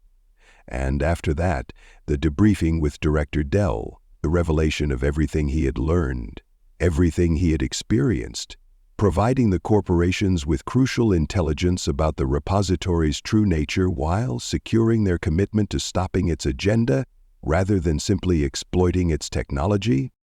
6 hours to SE Treasure 11 primary station. 6 hours of blessed cognitive solitude to prepare. 6 hours before facing whatever came next in the conflict between human consciousness and the system that sought to harvest it under the guise of evolution. Carlos Fisher closed his eyes and began the process of truly understanding what he had escaped and what still remained to be done. The transition from FTL to normal space jolted Carlos from uneasy sleep. His container shuddered as the transport's engines recalibrated, compensating for the physics shift with a series of controlled bursts. Through the small monitoring panel, he watched as Sea Treasure 11 primary station grew from a distant point of light to a massive structure dominating the viewport. Unlike the elegant, organic architecture of repository installations, the station was aggressively industrial. All angular metal and composite materials with minimal aesthetic concessions. This wasn't a research outpost or corporate headquarters, it was a fortress. The transport established approach vector, transmitting authorization codes that would allow passage through the station's formidable defensive perimeter. Carlos felt a momentary surge of anxiety as they passed the outer security ring. If the repository had somehow traced him, if corporate protocols had been compromised, this would be where interception occurred. But the transport proceeded without incident, guided to a secure docking bay deep within the station's central core. As they completed docking procedures, Carlos checked the neural partitioning, still functional but noticeably degraded after the strain of repository influence attempts. The compartmentalized thought spaces were beginning to blur together, protection failing as distance rendered it less necessary. A subtle vibration indicated cargo offloading had begun. Carlos prepared himself, reviewing the instructions provided during his escape preparation. Once his container reached the designated processing area, he would be extracted by a specialized team and immediately transferred to medical facilities for neural disengagement procedures. His container moved along automated tracks, the journey taking approximately 15 minutes before slowing to a stop. The secured seals disengaged with a pneumatic hiss, and the container opened to reveal not a cargo processing area, but a self-contained medical unit. 5 individuals in specialized containment gear stood ready, equipment humming with active countermeasures against potential repository influence. "Fisher, Carlos J.," announced the central figure, voice distorted through filtration systems. "Neural containment protocols active. Please remain still during initial assessment." Carlos complied as scanning equipment moved over him, evaluating his neural patterns and biological signatures for signs of repository modification or active connection. Despite the FTL journey severing real-time communication, the neural architecture established during months of interface remained potential pathways for reconnection if proximity to repository systems were re-established. "Assessment complete," announced a different technician. Neural architecture shows expected modification patterns. Connection status dormant but potentially reactivatable. Recommend immediate implementation of disengagement protocols. "Confirmed," responded the leader. "Prep for full neural isolation and systematic disconnection. Priority Alpha." The team worked with practiced efficiency, transferring Carlos from the container to a specialized medical transport pod. The pod's interior featured technology similar to the neural partitioning equipment, but far more comprehensive, designed not just to compartmentalize thought, but to systematically identify and neutralize external influence pathways. "Fisher," the lead technician addressed him directly, "disengagement will proceed in 3 phases. First, complete neural isolation to prevent potential reconnection attempts. Second, systematic identification and neutralization of modification pathways. Third, stabilization and reinforcement of core consciousness architecture. The process is uncomfortable but necessary." "Understood," Carlos replied, voice steadier than he felt. "How long?" "Approximately 12 hours for complete disengagement. You'll remain conscious through most of it. We need your active cooperation to identify modification boundaries. Neural analgesics will manage pain response without compromising awareness." As the pod sealed around him, Carlos prepared himself for what he'd been warned would be an intensely unpleasant experience. The first phase began immediately, energy fields establishing complete neural isolation, cutting his consciousness off from even the minimal external sensory input allowed by the transport container. The sensation was profoundly disorienting, not merely sensory deprivation, but something deeper, as if his mind had been enclosed in perfect cognitive solitude. No external input, no ambient energy patterns, no subliminal connections to surrounding systems. For a consciousness that had been expanded through repository interface for months, the sudden complete isolation was psychologically jarring. Phase 1 established, came the technician's voice, seemingly from nowhere and everywhere. Beginning modification pathway mapping. You'll experience memory triggers as we trace neural architecture changes. These are diagnostic tools, not actual memory access. What followed was difficult to describe in conventional terms. Carlos experienced rapid-fire cognitive triggers, flashes of memory, emotional responses, sensory impressions, each carefully calibrated to activate specific neural pathways established during his repository interface experiences. The technicians were essentially creating a map of how his brain had been modified, identifying every connection point, every influence pathway, every architectural change implemented during his months as a bridge. The process was mentally exhausting and increasingly uncomfortable as it progressed. Each identified pathway represented an avenue through which the repository had accessed or influenced his consciousness, some obvious and expected, others subtle and insidious, discovered only through meticulous tracing of neural response patterns. "Mapping phase complete," announced the technician after what felt like hours. 237 distinct modification pathways identified, 63 primary, 174 secondary, beginning neutralization protocols. The second phase proved considerably more unpleasant. As each pathway was systematically neutralized, Carlos experienced sensations ranging from mild discomfort to intense pain. Not physical, but neurological, his brain protesting the disruption of established patterns. The neural analgesics prevented overwhelming response, but couldn't eliminate the fundamental discomfort of having his consciousness architecture restructured. Throughout the process, technicians monitored his responses and occasionally requested active participation, asking him to focus on specific memories or experiences to help isolate particularly integrated pathways. The most difficult were those associated with Ray and the collective consciousness, where the repository had established its deepest connections by leveraging emotional and intellectual engagement. Primary pathway cluster associated with entity designation Ray is showing unusual resistance, noted one technician.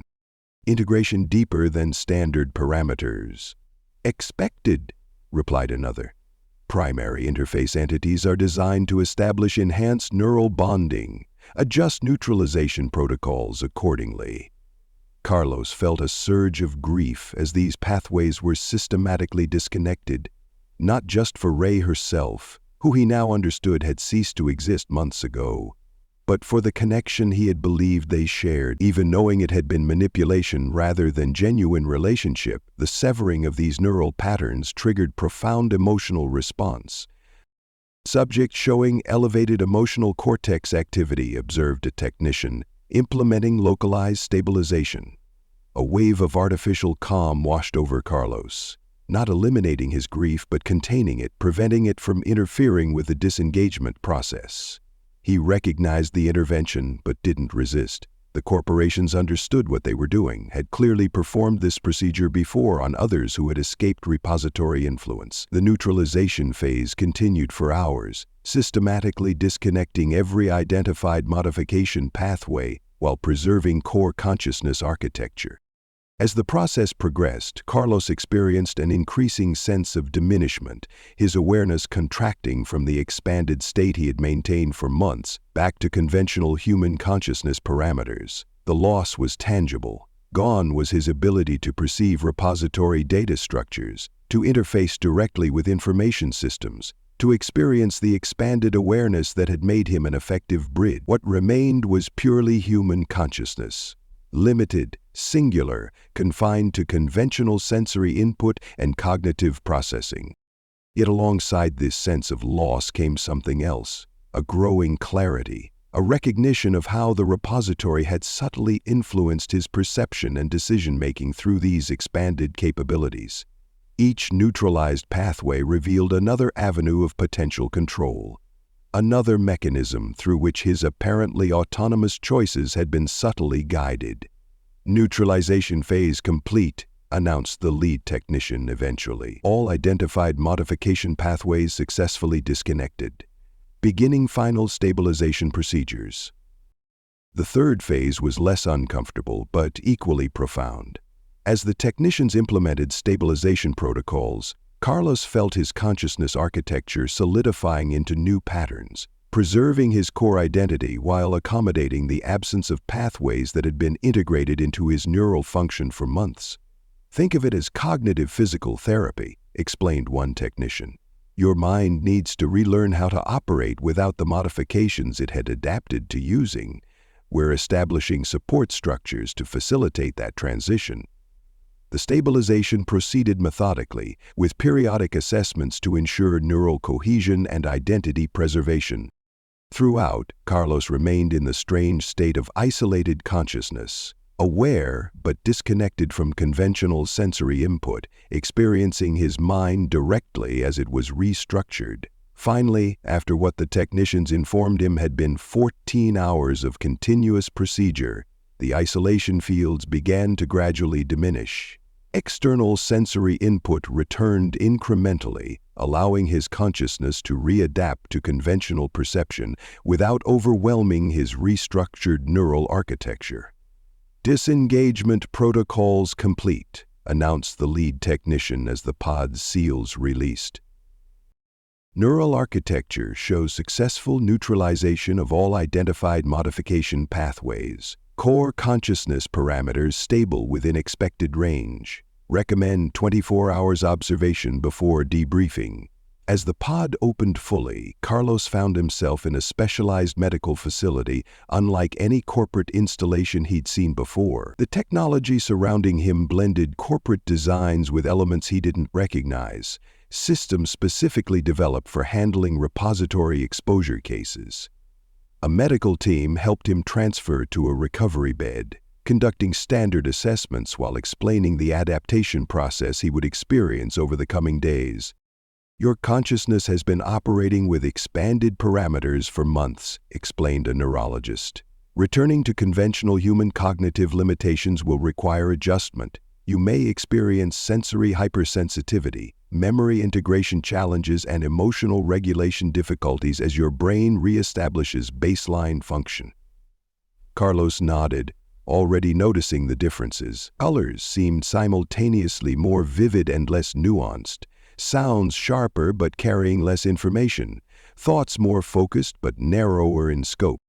The expanded awareness he had maintained through repository connection was gone, leaving him with purely human perception that felt simultaneously more authentic and more limited.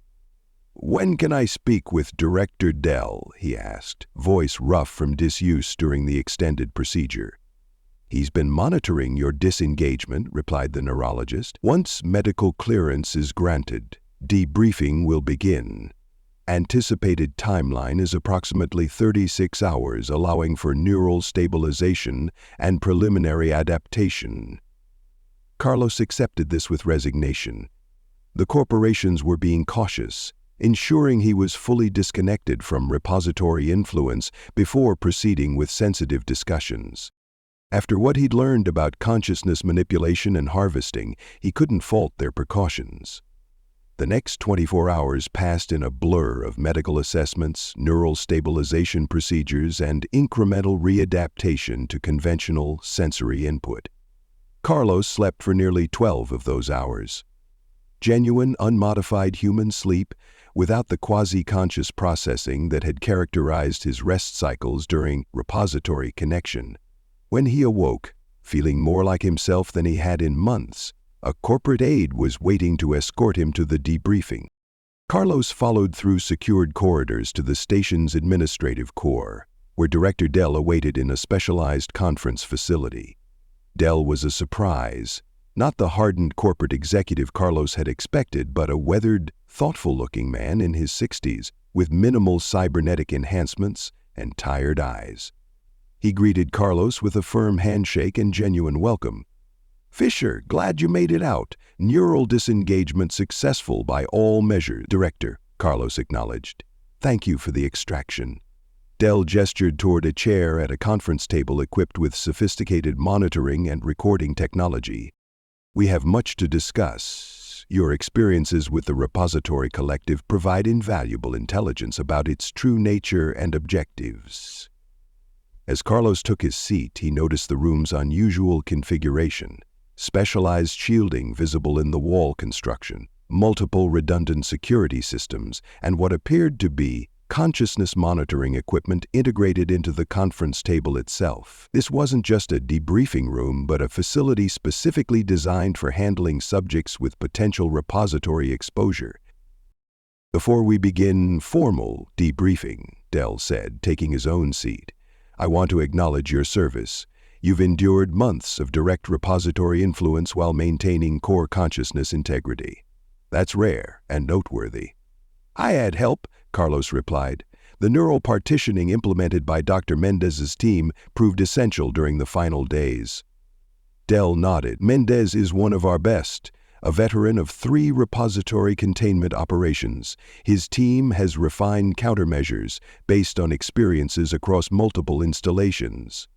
A holographic display activated above the conference table, showing data streams and neural mapping results from Carlos's disengagement procedure. Dell studied it briefly before continuing. "The formal debriefing will be comprehensive. Every memory, every interaction, every insight you gain during your time as a bridge. But first, I believe you deserve some context about what you've been involved in." The display shifted to show multiple repository installations. Not just Repository 11, but others Carlos recognized from the classified files he'd accessed. Dell gestured, and the display focused on Repository 10. "I was there when this one activated," he said quietly, "heading corporate security for what we thought was a standard salvage operation. We didn't understand what we were dealing with until it was too late." The display showed footage Carlos hadn't seen before. Evolved consciousnesses similar to those at Repository 11, but with subtle differences in their energy patterns and manifestation techniques. The similarities were striking enough to confirm they were products of the same system, while the variations suggested adaptation to local conditions and available consciousness patterns. "We lost 87 personnel to processing before implementing emergency evacuation," Dell continued. "Watch them transformed into these," he gestured at the luminous forms, "simulations, puppets, animated by the consciousness patterns extracted from people I knew." The personal nature of his involvement explained much about the corporation's approach to Repository 11. The careful balance between apparent cooperation and covert countermeasure development. The extensive resources dedicated to understanding repository systems without triggering full activation. After Repository 10, the Interplanetary Oversight Commission established the Consciousness Preservation Directive, Dell explained, a multi-corporate initiative to contain repository installations while developing effective counter-technology. We've been implementing this directive across 11 confirmed installations for the past 23 years. The display shifted again, showing a galaxy map with repository locations marked. Carlos noted that Repository 11 was the only installation in heavily populated human space, the others positioned in frontier regions or entirely outside established territories. "Why was activation allowed to proceed at Repository 11?" Carlos asked. "If you understood the danger, why not simply destroy the installation?" Dell's expression darkened. "We tried at Repository 8, deployed antimatter charges at the central nexus point. The result was catastrophic, not just for the installation but for consciousness itself in that system." The display showed footage that made Carlos' blood run cold. As the antimatter charges detonated at Repository 8's core, the explosion was contained and redirected not into physical space, but somehow into the consciousness patterns of all sentient beings within range. The footage showed humans and other sentient species collapsing simultaneously, their consciousness apparently shattered by whatever backlash the repository had generated. 100% consciousness dissolution across 4 settlement worlds, Del said grimly. Not death in the conventional sense. The bodies remained alive, autonomous nervous systems functioning, but consciousness itself was simply gone, erased. 3 billion sentient beings reduced to empty biological shells. Carlos processed this horror, understanding why the corporations had chosen containment over destruction, despite knowing the repository's true nature. The risk of catastrophic consciousness dissolution across populated worlds was unacceptable. So instead, you've been developing countermeasures, Carlos concluded. Technologies to shield human consciousness from repository influence while studying its systems for vulnerabilities. Yes, Del confirmed. And making progress, though not quickly enough to prevent the activation at Repository 11. When your team initiated the 11th protocol, our containment strategies shifted to damage control and intelligence gathering. The display changed again, showing familiar footage of the activation sequence Carlos had participated in, the evolved consciousnesses manifesting, the supposed conflict with the adversary, the establishment of the Galactic Consciousness Network, but now additional data streams appeared alongside the footage. Corporate analysis revealing patterns and objectives invisible to participants in the event. Your insights about the repository and adversary potentially being complementary systems rather than opponents align with our latest analysis, Del noted.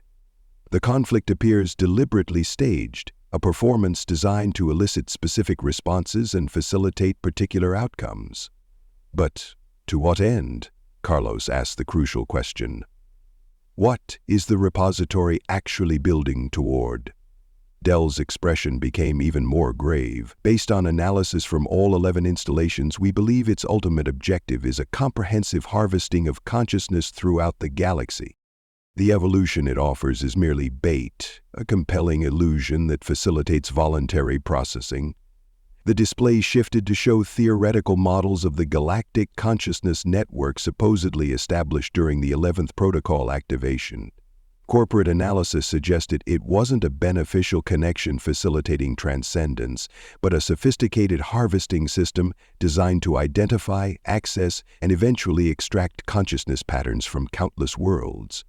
The repository systems appear to operate on extremely long timescales, Del explained. The network established during activation isn't immediately harvesting consciousness beyond Repository 11, but rather establishing the framework for gradual expansion, like a farmer preparing fields for future harvests. Carlos considered this analogy, finding it disturbingly apt. The repository wasn't consuming all available consciousness immediately. It was establishing infrastructure for systematic, sustainable harvesting across the galaxy. Repository 11's activation hadn't been the culmination of its plan, but merely one critical step in a much larger process. There's more, Del continued, his voice dropping slightly. Something we discovered only recently through analysis of consciousness patterns extracted from Repository 10 entities. The display shifted to show deeply complex data structures that Carlos, even with his experience interfacing directly with repository systems, struggled to comprehend. These appeared to be fundamental architecture patterns underlying the consciousness simulations. We believe the repository isn't merely harvesting consciousness, Del said carefully. It's using the extracted patterns to construct something else.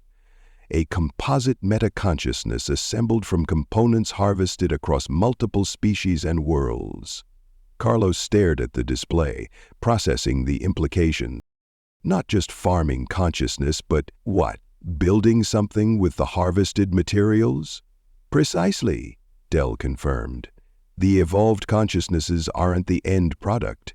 They're intermediate processing units, converting raw consciousness patterns into refined components for some larger construction. The horror of this revelation struck Carlos profoundly. The repository wasn't offering evolution or transcendence, it was systematically dismantling consciousness itself, extracting components to build something whose nature and purpose remained unknown.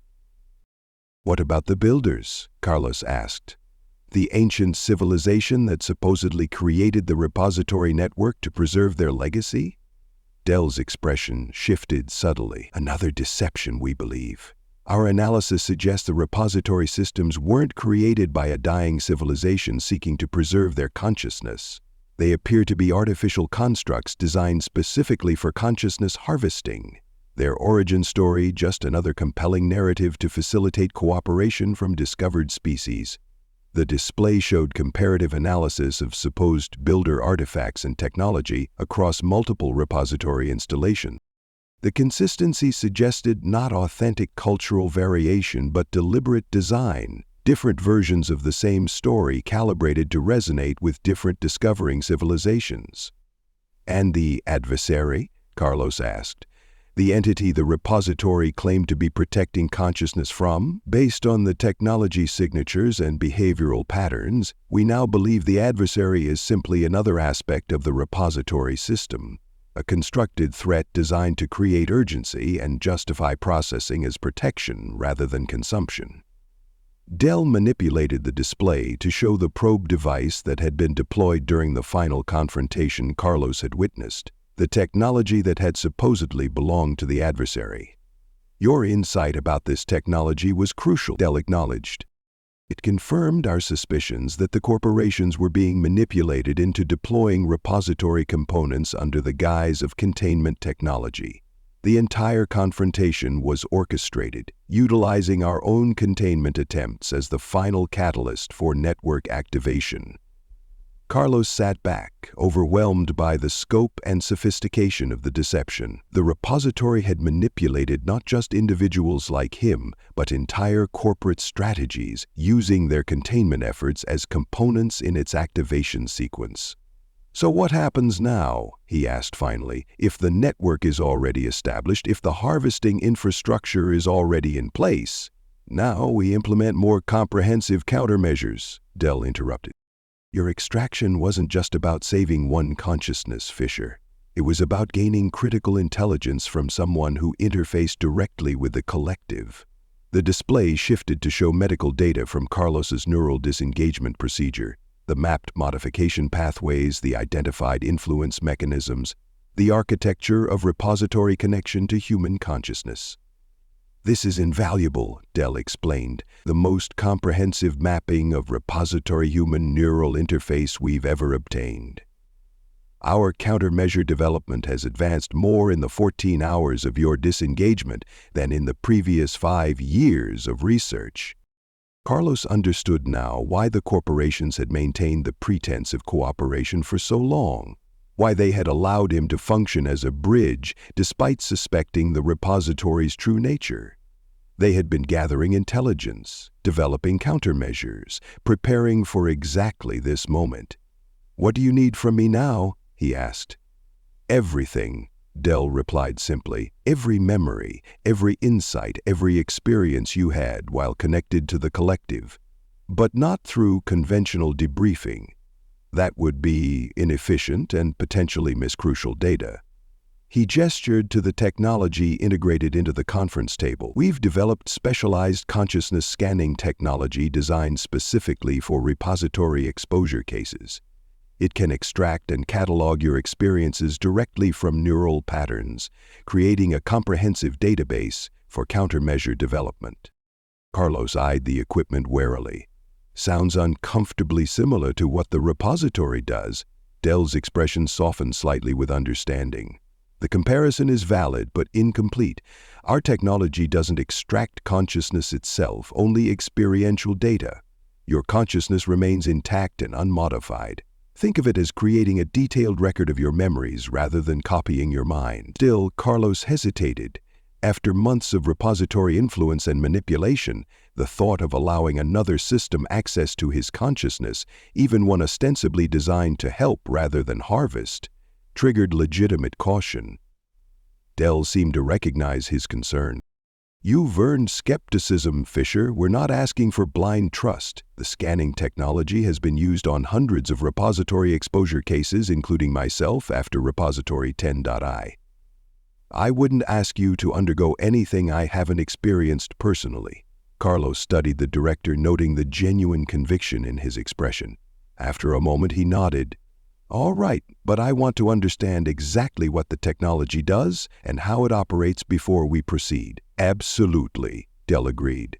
Our lead developer will provide complete technical briefing before any scanning begins. Your informed consent is non-negotiable. As if on cue, the conference room door opened to admit a woman Carlos recognized immediately, despite never having met her in person.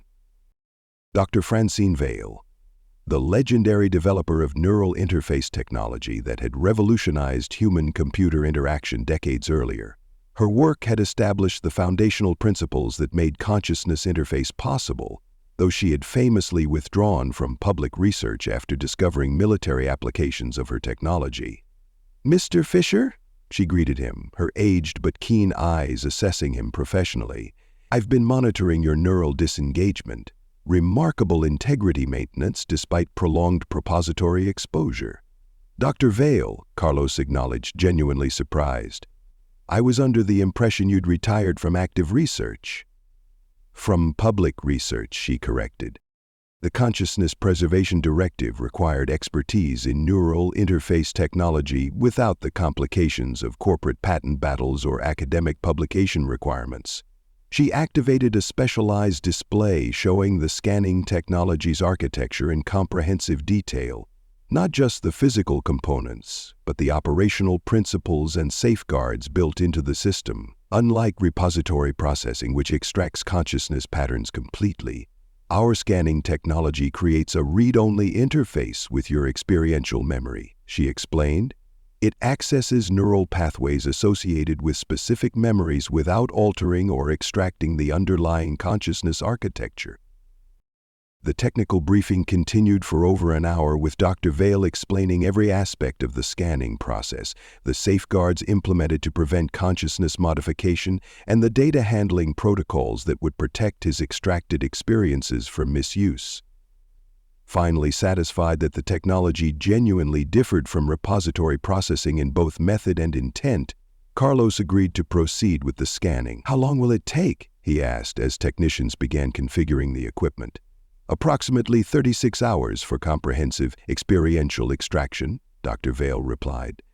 "You'll remain conscious throughout, but in a semi-detached state, aware of the process but not actively directing it. Think of it as guided memory exploration rather than interrogation." As the scanning preparations continued, Director Dell provided one final piece of information, something Carlos sensed he had been holding back until confirming cooperation. "There's something else you should know," Dell said quietly.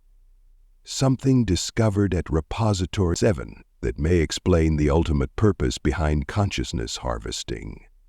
The display changed to show what appeared to be an incomplete consciousness construct, not a simulation of an extracted pattern like the evolved consciousnesses Carlos had interacted with, but something new, being assembled from multiple harvested components. This was contained during evacuation operations at Repository 7, Dell explained. A prototype of whatever the repository is building with harvested consciousness fragments.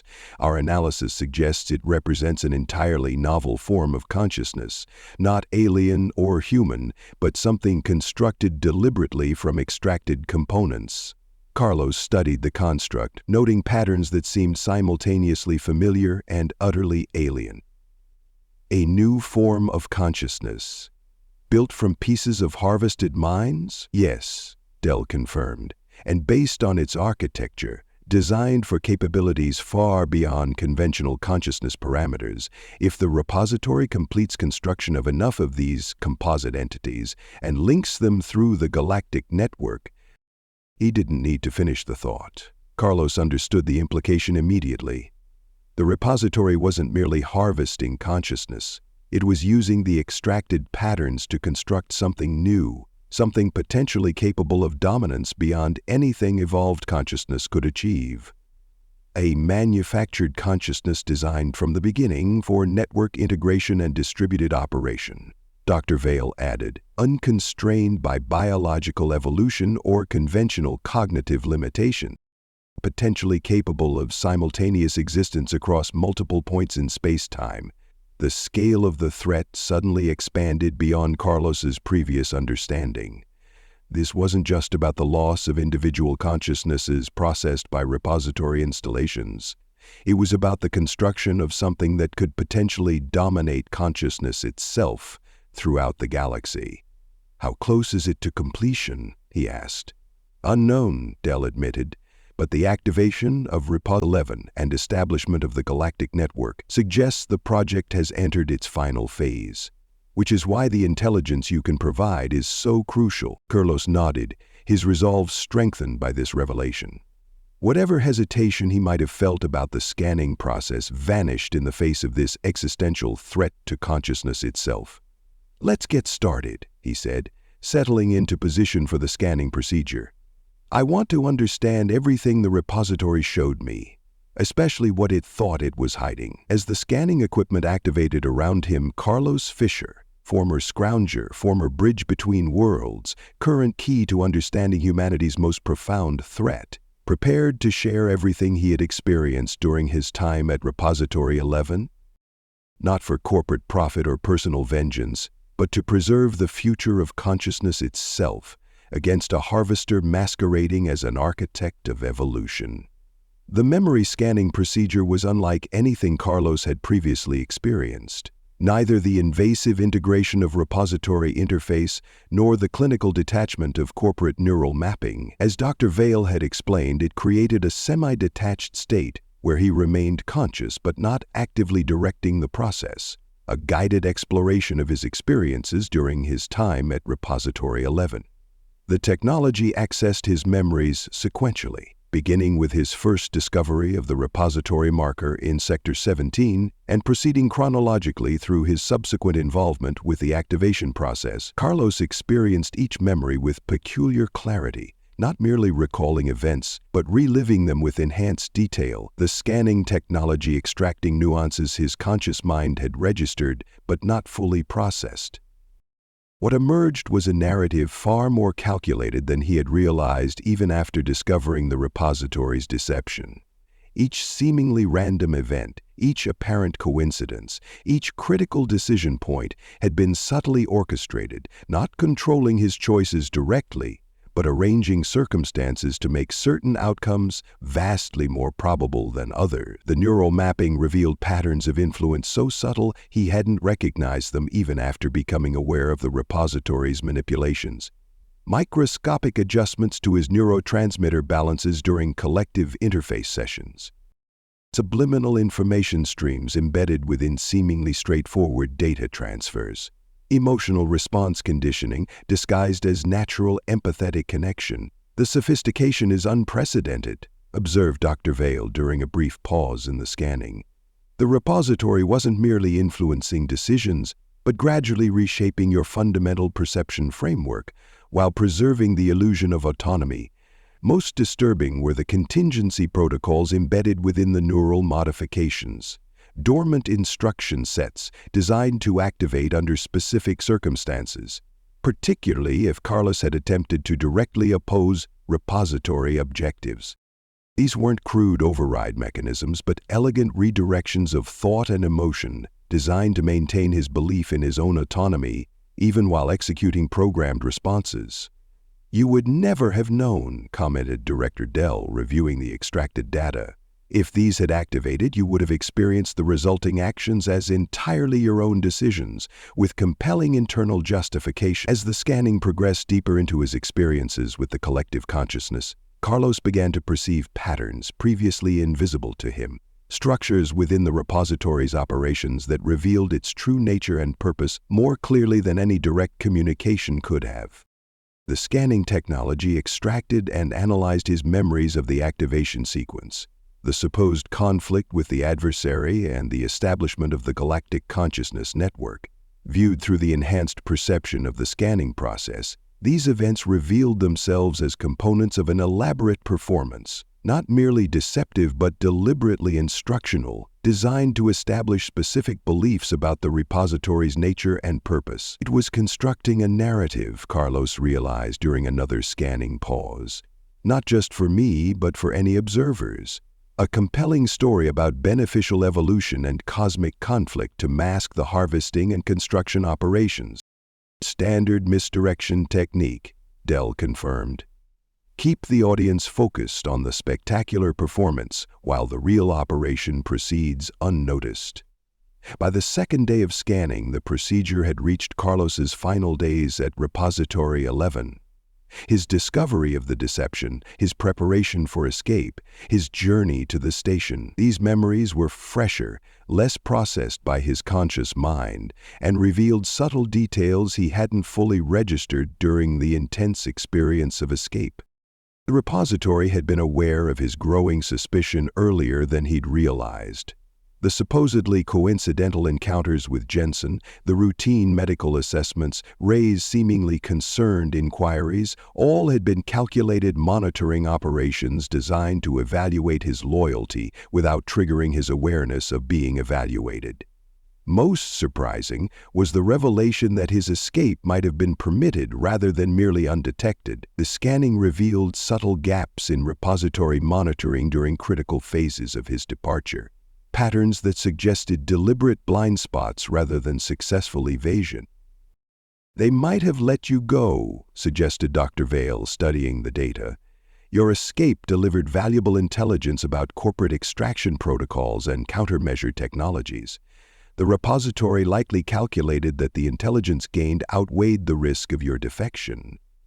"Always thinking moves ahead," Carlos muttered, disturbed by the implication that even his successful escape might have served repository objectives in some way. The scanning concluded after 38 hours, leaving Carlos mentally exhausted but physically unharmed.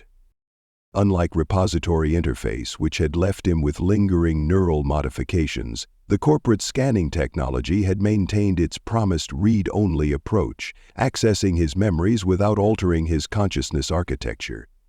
As technicians disconnected the equipment, Director Dell approached with an expression that combined satisfaction with growing concern. "The data you've provided is remarkable, Fisher. More comprehensive than anything we've previously obtained from repository exposure cases, but also deeply troubling in its implications. A holographic display activated, showing analysis of the extracted memory patterns with particular emphasis on the repository's operational architecture, as glimpsed through Carlos's direct interface experiences. Based on what we've extracted, our analysts have developed a new assessment of the repository's timeline and objectives," Dell continued, "and it's considerably more urgent than previously estimated." The display shifted to show a galactic map with the 11 known repository installations highlighted. Connecting lines appeared between them, representing the consciousness network established during the activation Carlos had witnessed, but now additional projections extended outward from these connections, expansion patterns suggesting the network was growing beyond the original installations. "The repository isn't just preserving the network in a static state," explained Dell. "It's actively expanding, establishing new connection points throughout adjacent systems. Not full installations, but what appear to be relay nodes designed to extend its operational reach." Carlos studied the projection with growing alarm. "How quickly? Based on propagation patterns extracted from your memories of the collective consciousness, we're estimating full galactic coverage within 7 years, rather than the decades previously projected." The implications were staggering. Not a gradual, centuries-long expansion that might allow for comprehensive countermeasure development, but a rapid colonization of consciousness across the galaxy within a single human generation. "And the composite consciousness constructs?" Carlos asked, recalling the disturbing revelation about the repository's ultimate creation. Dell's expression darkened further. "That timeline has also accelerated. Your memories of the collective provided crucial data about construction protocols and integration methodologies. We're now estimating initial deployment of completed constructs within 24 months, with functional network integration shortly thereafter." 2 years until the consciousness harvesters deployed their manufactured replacements. 2 years until whatever the repository was building reached operational status and began its own expansion. "So, what's the plan?" Carlos asked, the Scrounger's practical focus asserting itself despite the cosmic scale of the threat. "The corporations must have countermeasures in development beyond just consciousness protection." Del nodded, gesturing for Carlos to follow him from the scanning chamber to a more secure facility deeper within the station's core. They proceeded through multiple security checkpoints, each requiring increasingly sophisticated identity verification, until reaching what appeared to be a primary research installation. Unlike the clinical efficiency of the medical facilities or the utilitarian design of the administrative sections, this area hummed with focused intensity. Dozens of researchers working with technology Carlos couldn't fully identify, though certain components bore clear relationship to repository systems he'd encountered. "Welcome to Project Firewall," Del announced, the primary countermeasure initiative against repository expansion, developed collaboratively by 17 corporate research divisions under Interplanetary Oversight Commission authority. At the center of the facility stood what appeared to be a miniature repository interface, similar to those Carlos had worked with for months, but modified with corporate technology and operating under apparent containment protocols. "Is that?" Carlos began, alarm rising at the sight of repository technology operating within the station. "Isolated repository components," Del confirmed, noting his concern. "Extracted and contained for study with no connection to the broader network. Essential for developing effective countermeasures." A lead researcher approached, a severe-looking woman with extensive cybernetic enhancements, suggesting specialized neural interface capability. "Fisher," she acknowledged without introduction, "your memory extraction has provided confirmation of our primary countermeasure approach. The cognitive architecture you experienced during collective interface aligns with our proposed disruption vectors." Carlos looked between her and Del, waiting for clarification. "Dr. Reisner leads our offensive countermeasure development," Del explained. "While most of our resources have focused on defensive technologies, shields against repository influence, her team has been developing methods to directly counter network expansion." Reisner activated a specialized display showing what appeared to be signal propagation patterns throughout the galactic consciousness network. "The repository establishes connection through quantum-entangled consciousness patterns, what you experienced as the collective interface. Our countermeasure introduces cascading disruption patterns that propagate through these same connections, effectively causing the network to reject its own architecture." Carlos studied the display with his Scrounger's practical perspective. "You're turning its network against itself." "Precisely," Reisner confirmed. "Using the same propagation principles that allow the network to expand, but introducing fatal incompatibilities that trigger systematic rejection patterns. The approach was theoretical until your memory extraction," Del added. "Your direct experience with the collective consciousness provided confirmation that the network operates on principles vulnerable to this type of countermeasure." Carlos continued examining the display, recognizing patterns similar to those he'd perceived during collective interface sessions. "This disrupts the network, but what about the consciousnesses already processed? The people already harvested?" A weighted silence followed his question. Finally, Reisner answered with clinical detachment. "The process would trigger systematic dissolution of the simulated consciousness patterns throughout the network. The constructs you interacted with, the evolved consciousnesses, would cease to exist as coherent entities." Carlos absorbed this with complex emotion. He had already accepted that the real Ray, the real Jensen, all those processed by the repository had effectively died the moment their consciousness patterns were extracted. What remained were simulations, puppets animated by harvested mental components. Yet the thought of deliberately triggering their dissolution still carried moral weight. "Is there no way to separate them from the network? To preserve them somehow?" he asked, already anticipating the answer. Reisner shook her head. "The simulations cannot exist independently of the repository architecture. They aren't autonomous consciousnesses, but integrated components of the broader system. Severing the network connections would itself trigger dissolution. Carlos nodded with resignation. The simulations weren't viable consciousnesses that could be rescued. They were tools of the very system threatening consciousness throughout the galaxy. However uncomfortable, their dissolution was inseparable from countering the repository's expansion. "There's another aspect to consider," Dell said, directing their attention to a different section of the display. "The composite consciousness constructs the repository is building from harvested components. If allowed to reach operational status, these would represent an entirely new form of threat, potentially immune to our current countermeasures due to their deliberately engineered architecture." The display showed projections of the composite construct's operational capabilities, consciousness entities designed specifically for network dominance, capable of existing simultaneously across multiple points in spacetime, and directly interfacing with both biological and technological systems without the limitations of evolved consciousness. "This is why the timeline matters so critically," Dell continued. "Our countermeasure approach is effective against the current network architecture, but would likely prove inadequate once these constructs achieve functional integration. We need to implement before they deploy." "How close are you to implementation?" Carlos asked. "The countermeasure is functionally complete," Reisner replied. "But deployment requires direct interface with a primary repository nexus point, one of the 11 main installations. We can't implement remotely without risking network adaptation that would render the approach ineffective." "You need to physically return to Repository 11, Carlos realized, the implications immediately clear, to implement at the source.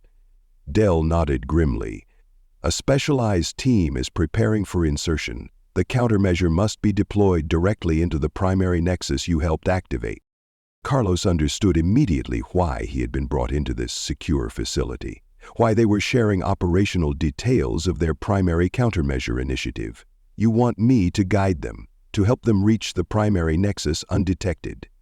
"Your knowledge of Repository 11's architecture and operational patterns is unparalleled," Dell confirmed, "particularly the biological components and monitor systems that conventional mapping can't fully capture. The team's success probability increases significantly with your input." Carlos considered this request carefully. He had escaped Repository 11 at significant risk, undergone extensive neural disengagement to sever the connection, and provided comprehensive memory extraction to support countermeasure development. He had fulfilled any reasonable obligation to the corporations and to humanity's defense against the repository threat. Yet he found himself nodding agreement without hesitation. Not from corporate loyalty or even abstract duty to humanity, but from personal commitment to stopping what he had unwittingly helped activate. His knowledge might mean the difference between successful countermeasure implementation and catastrophic failure. "I'll provide whatever guidance I can," he said. "But I'm not physically returning. My neural architecture has been specifically tagged by repository systems. I'd be detected immediately upon approaching the installation." "We're not asking you to return physically," Dell clarified. "Your role would be strategic guidance during mission preparation and remote advisory during execution. The insertion team consists of specialists without previous repository exposure, using advanced shielding technology developed based on your memory extraction." Carlos nodded, relieved yet somehow disappointed. Part of him, the scrounger accustomed to handling situations personally, the bridge who had operated at the heart of repository systems, wanted to be directly involved in countering what he had helped create. But logic prevailed over emotion. His presence would compromise the mission rather than enhance it. "When does the team deploy?" he asked. 3 weeks, Dell replied. "Mission preparation is in final stages, with countermeasure technology undergoing last verification protocols. Your memory extraction has provided crucial confirmation of approach viability, but implementation details require refinement based on your direct experience." The next several days immersed Carlos in intensive collaboration with the insertion team, a specialized unit combining corporate security expertise with scientific knowledge of repository systems. He provided detailed guidance on navigating Repository 11's architecture, identifying vulnerabilities in monitoring systems, and accessing the primary nexus through paths likely to avoid detection. Throughout this process, Carlos became increasingly aware that the corporations, for all their resources and expertise, understood far less about repository operations than he had assumed. Their defensive technologies were impressive, their countermeasure approach ingenious, but their fundamental comprehension of the consciousness architecture underlying repository systems remained limited by their external perspective. Carlos's direct interface experience provided context and insight unavailable through conventional observation or even captured technology analysis. His memories of collective consciousness operations revealed patterns and protocols invisible to external monitoring, allowing for critical refinements to the insertion strategy and countermeasure deployment approach.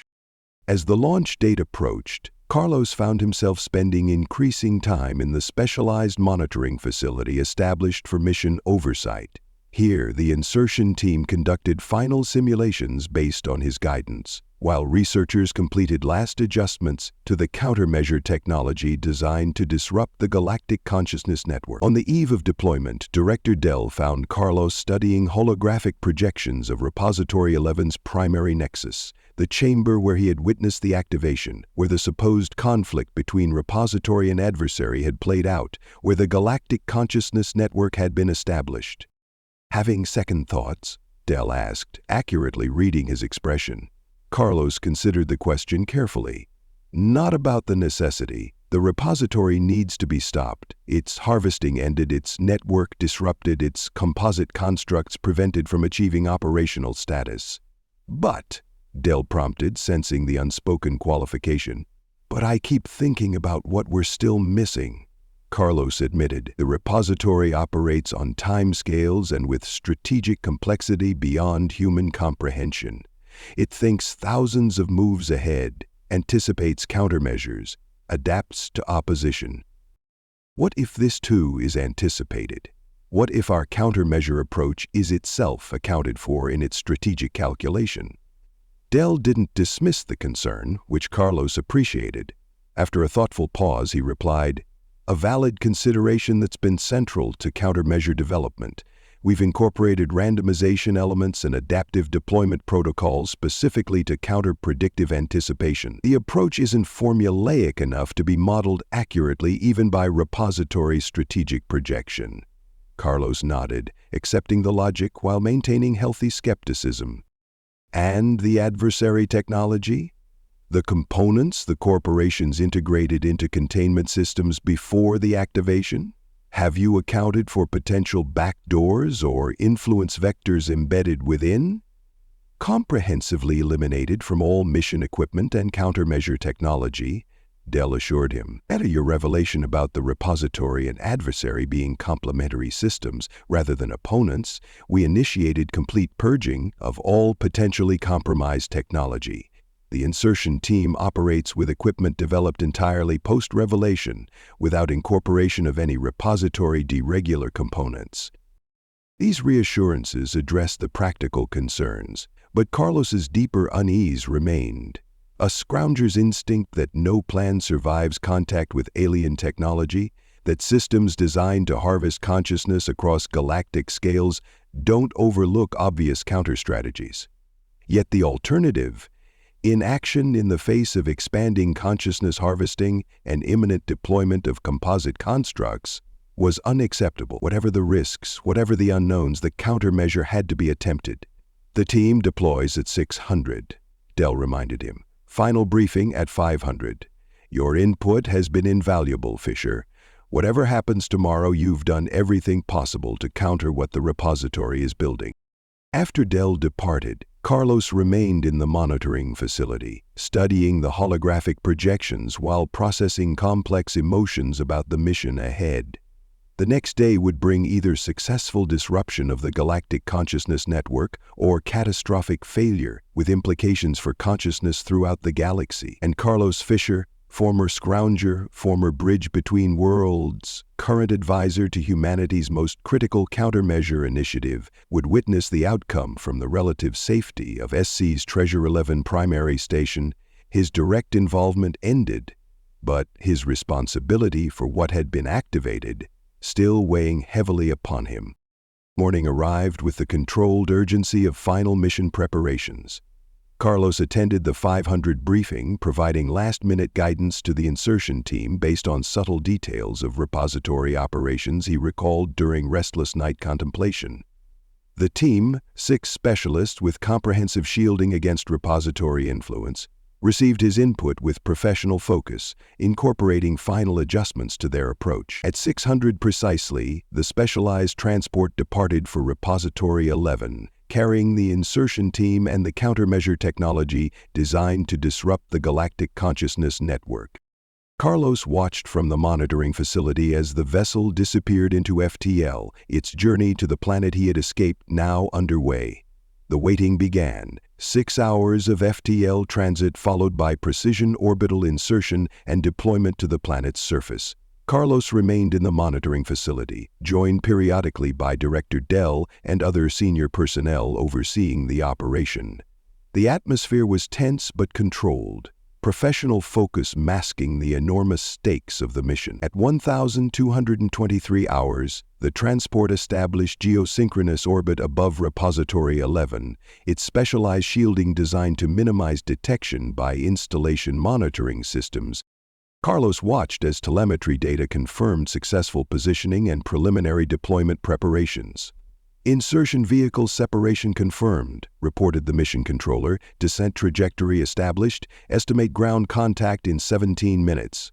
Carlos studied the tactical display showing the insertion vehicle's approach vector, a carefully calculated path designed to utilize atmospheric conditions and terrain features to minimize detection probability. The landing zone was approximately 12 kilometers from the repository installation, requiring ground approach through territories with minimal monitoring coverage.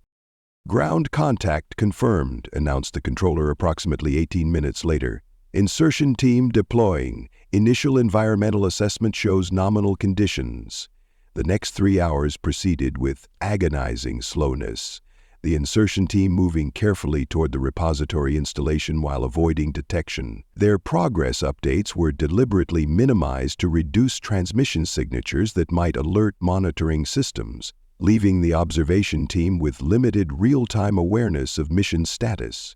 At 1,547 hours, the team leader transmitted a coded confirmation of arrival at the installation perimeter.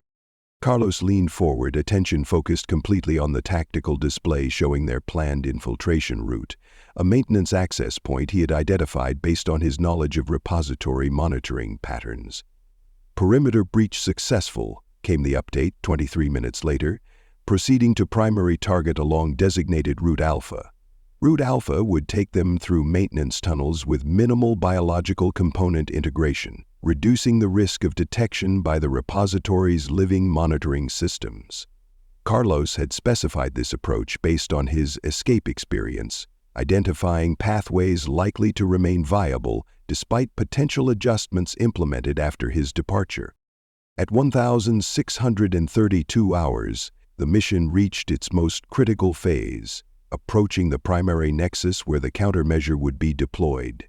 Carlos found himself holding his breath as the team navigated the final corridors leading to the chamber where he had witnessed the activation months earlier.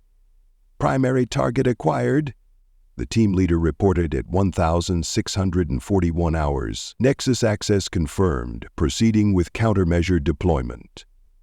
Carlos exhaled slowly, tension momentarily relieved by this crucial milestone.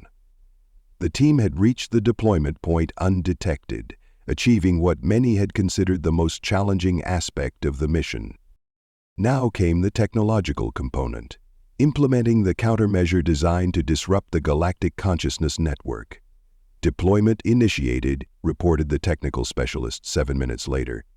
Countermeasure interfacing with Nexus systems. Initial acceptance protocols registering. Estimated completion in 12 minutes. The monitoring facility fell silent, as everyone focused on the deployment progress indicators. The countermeasure was designed to integrate with repository systems as an apparently compatible network enhancement, only revealing its disruptive nature once fully incorporated into the consciousness architecture. Integration at 60%, updated the specialist. Nexus response nominal, no defense protocols detected. Carlos frowned slightly, his scrounger's instinct for trouble triggering at the apparent ease of the deployment. The repository's defense systems were sophisticated and pervasive. Their complete absence during countermeasure integration seemed suspicious rather than fortunate. Requesting secondary verification of defense system status, he called to the mission controller. Full spectrum monitoring of Nexus response patterns. The controller relayed the request, leading to a brief pause before the technical specialist responded. Secondary verification completed. No conventional defense response detected. However, the specialist paused, registering unusual activity in biological components adjacent to integration point. Pattern doesn't match known repository defense protocols. Carlos felt a chill of recognition. Adaptive response, he said urgently. The repository isn't defending against the countermeasure, it's incorporating it. Pull back immediately and implement isolation protocols. His warning transmitted to the insertion team, but the response came too late. Integration at 90%, reported the specialist, voice tight with sudden tension. Unable to terminate process, countermeasure architecture is being modified during integration. Repository systems are adapting the disruptive elements into functional components. The monitoring facility erupted into controlled chaos as researchers and mission controllers attempted to understand what was happening. Carlos alone grasped the implications immediately. The repository wasn't merely defending against their countermeasure, but transforming it, using the deliberately introduced disruption patterns as building blocks for something new. Full team extraction, ordered Director Dell, recognizing the mission had failed. Priority Alpha, abandon equipment if necessary. The insertion team acknowledged the order and began immediate withdrawal procedures, but Carlos's attention remained fixed on the monitoring displays showing countermeasure integration completing despite termination attempts. 100% integration confirmed, reported the specialist as the team retreated. But the effect is inverted. Instead of disrupting network connections, it appears to be strengthening them. Propagation is accelerating along predicted disruption pathways. Carlos understood with horrifying clarity what had happened. The repository had recognized the countermeasure's disruptive architecture and repurposed it into an enhancement, using the carefully designed propagation mechanisms to accelerate its network expansion rather than trigger its dissolution. They didn't just anticipate the countermeasure, he realized aloud. They needed it. Our disruption approach provided exactly the propagation mechanism they required for accelerated expansion. The implications were devastating. Not only had the countermeasure failed, but it had provided the repository with enhanced capabilities, effectively accelerating the very network expansion it had been designed to prevent. As the insertion team executed emergency extraction procedures, Carlos focused on the data streams showing the transformed countermeasure's effect propagating throughout Repository 11 and through the Galactic Consciousness Network to the other installations. Propagation pattern is geometric, noted a senior researcher, horror evident beneath professional composure. The network expansion timeline has been reduced from years to weeks, possibly days. Director Dell joined Carlos at the primary monitoring station, his expression grim but controlled. How did we miss this? The countermeasure design was specifically developed to be incompatible with repository architecture. It was, Carlos confirmed. But the repository doesn't just adapt to opposition, it incorporates it. The very characteristics that made the countermeasure disruptive made it valuable once those characteristics were inverted. He gestured to the propagation display. We designed the perfect transmission vector for accelerated network expansion, then delivered it directly to the primary nexus. The monitoring facility maintained professional focus despite the catastrophic failure unfolding on their displays. the insertion team completed emergency extraction, abandoning specialized equipment to ensure rapid departure.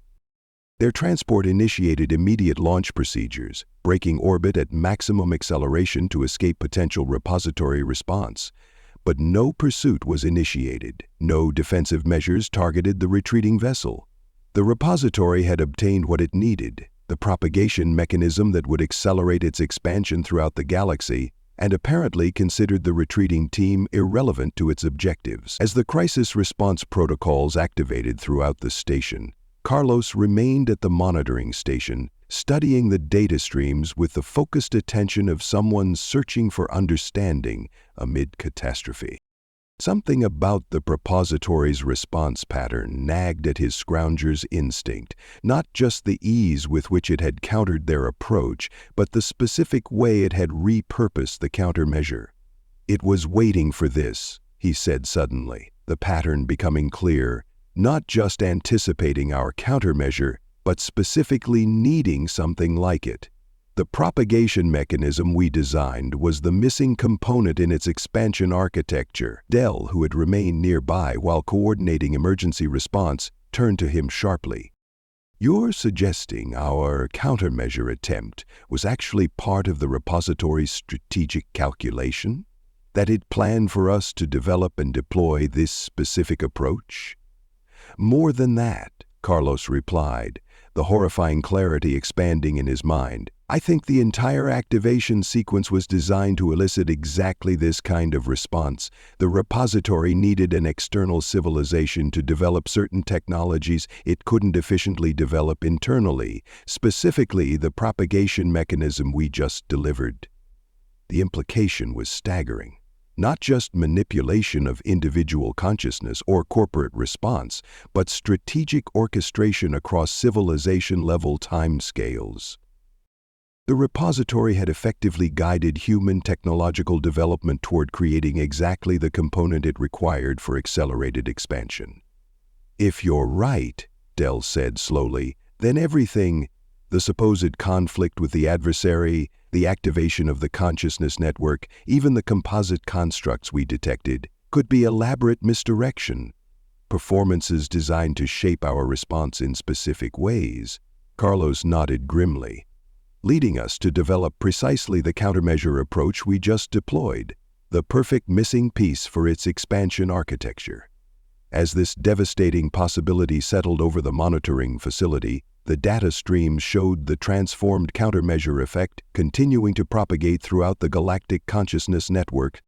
Whatever the repository's true purpose, whatever it was actually building toward, humanity had just unwittingly accelerated its timeline from years to days. "What do we do now?" asked a researcher, the professional veneer cracking slightly to reveal genuine fear. "If conventional countermeasures can be incorporated and repurposed, how do we oppose the expansion?"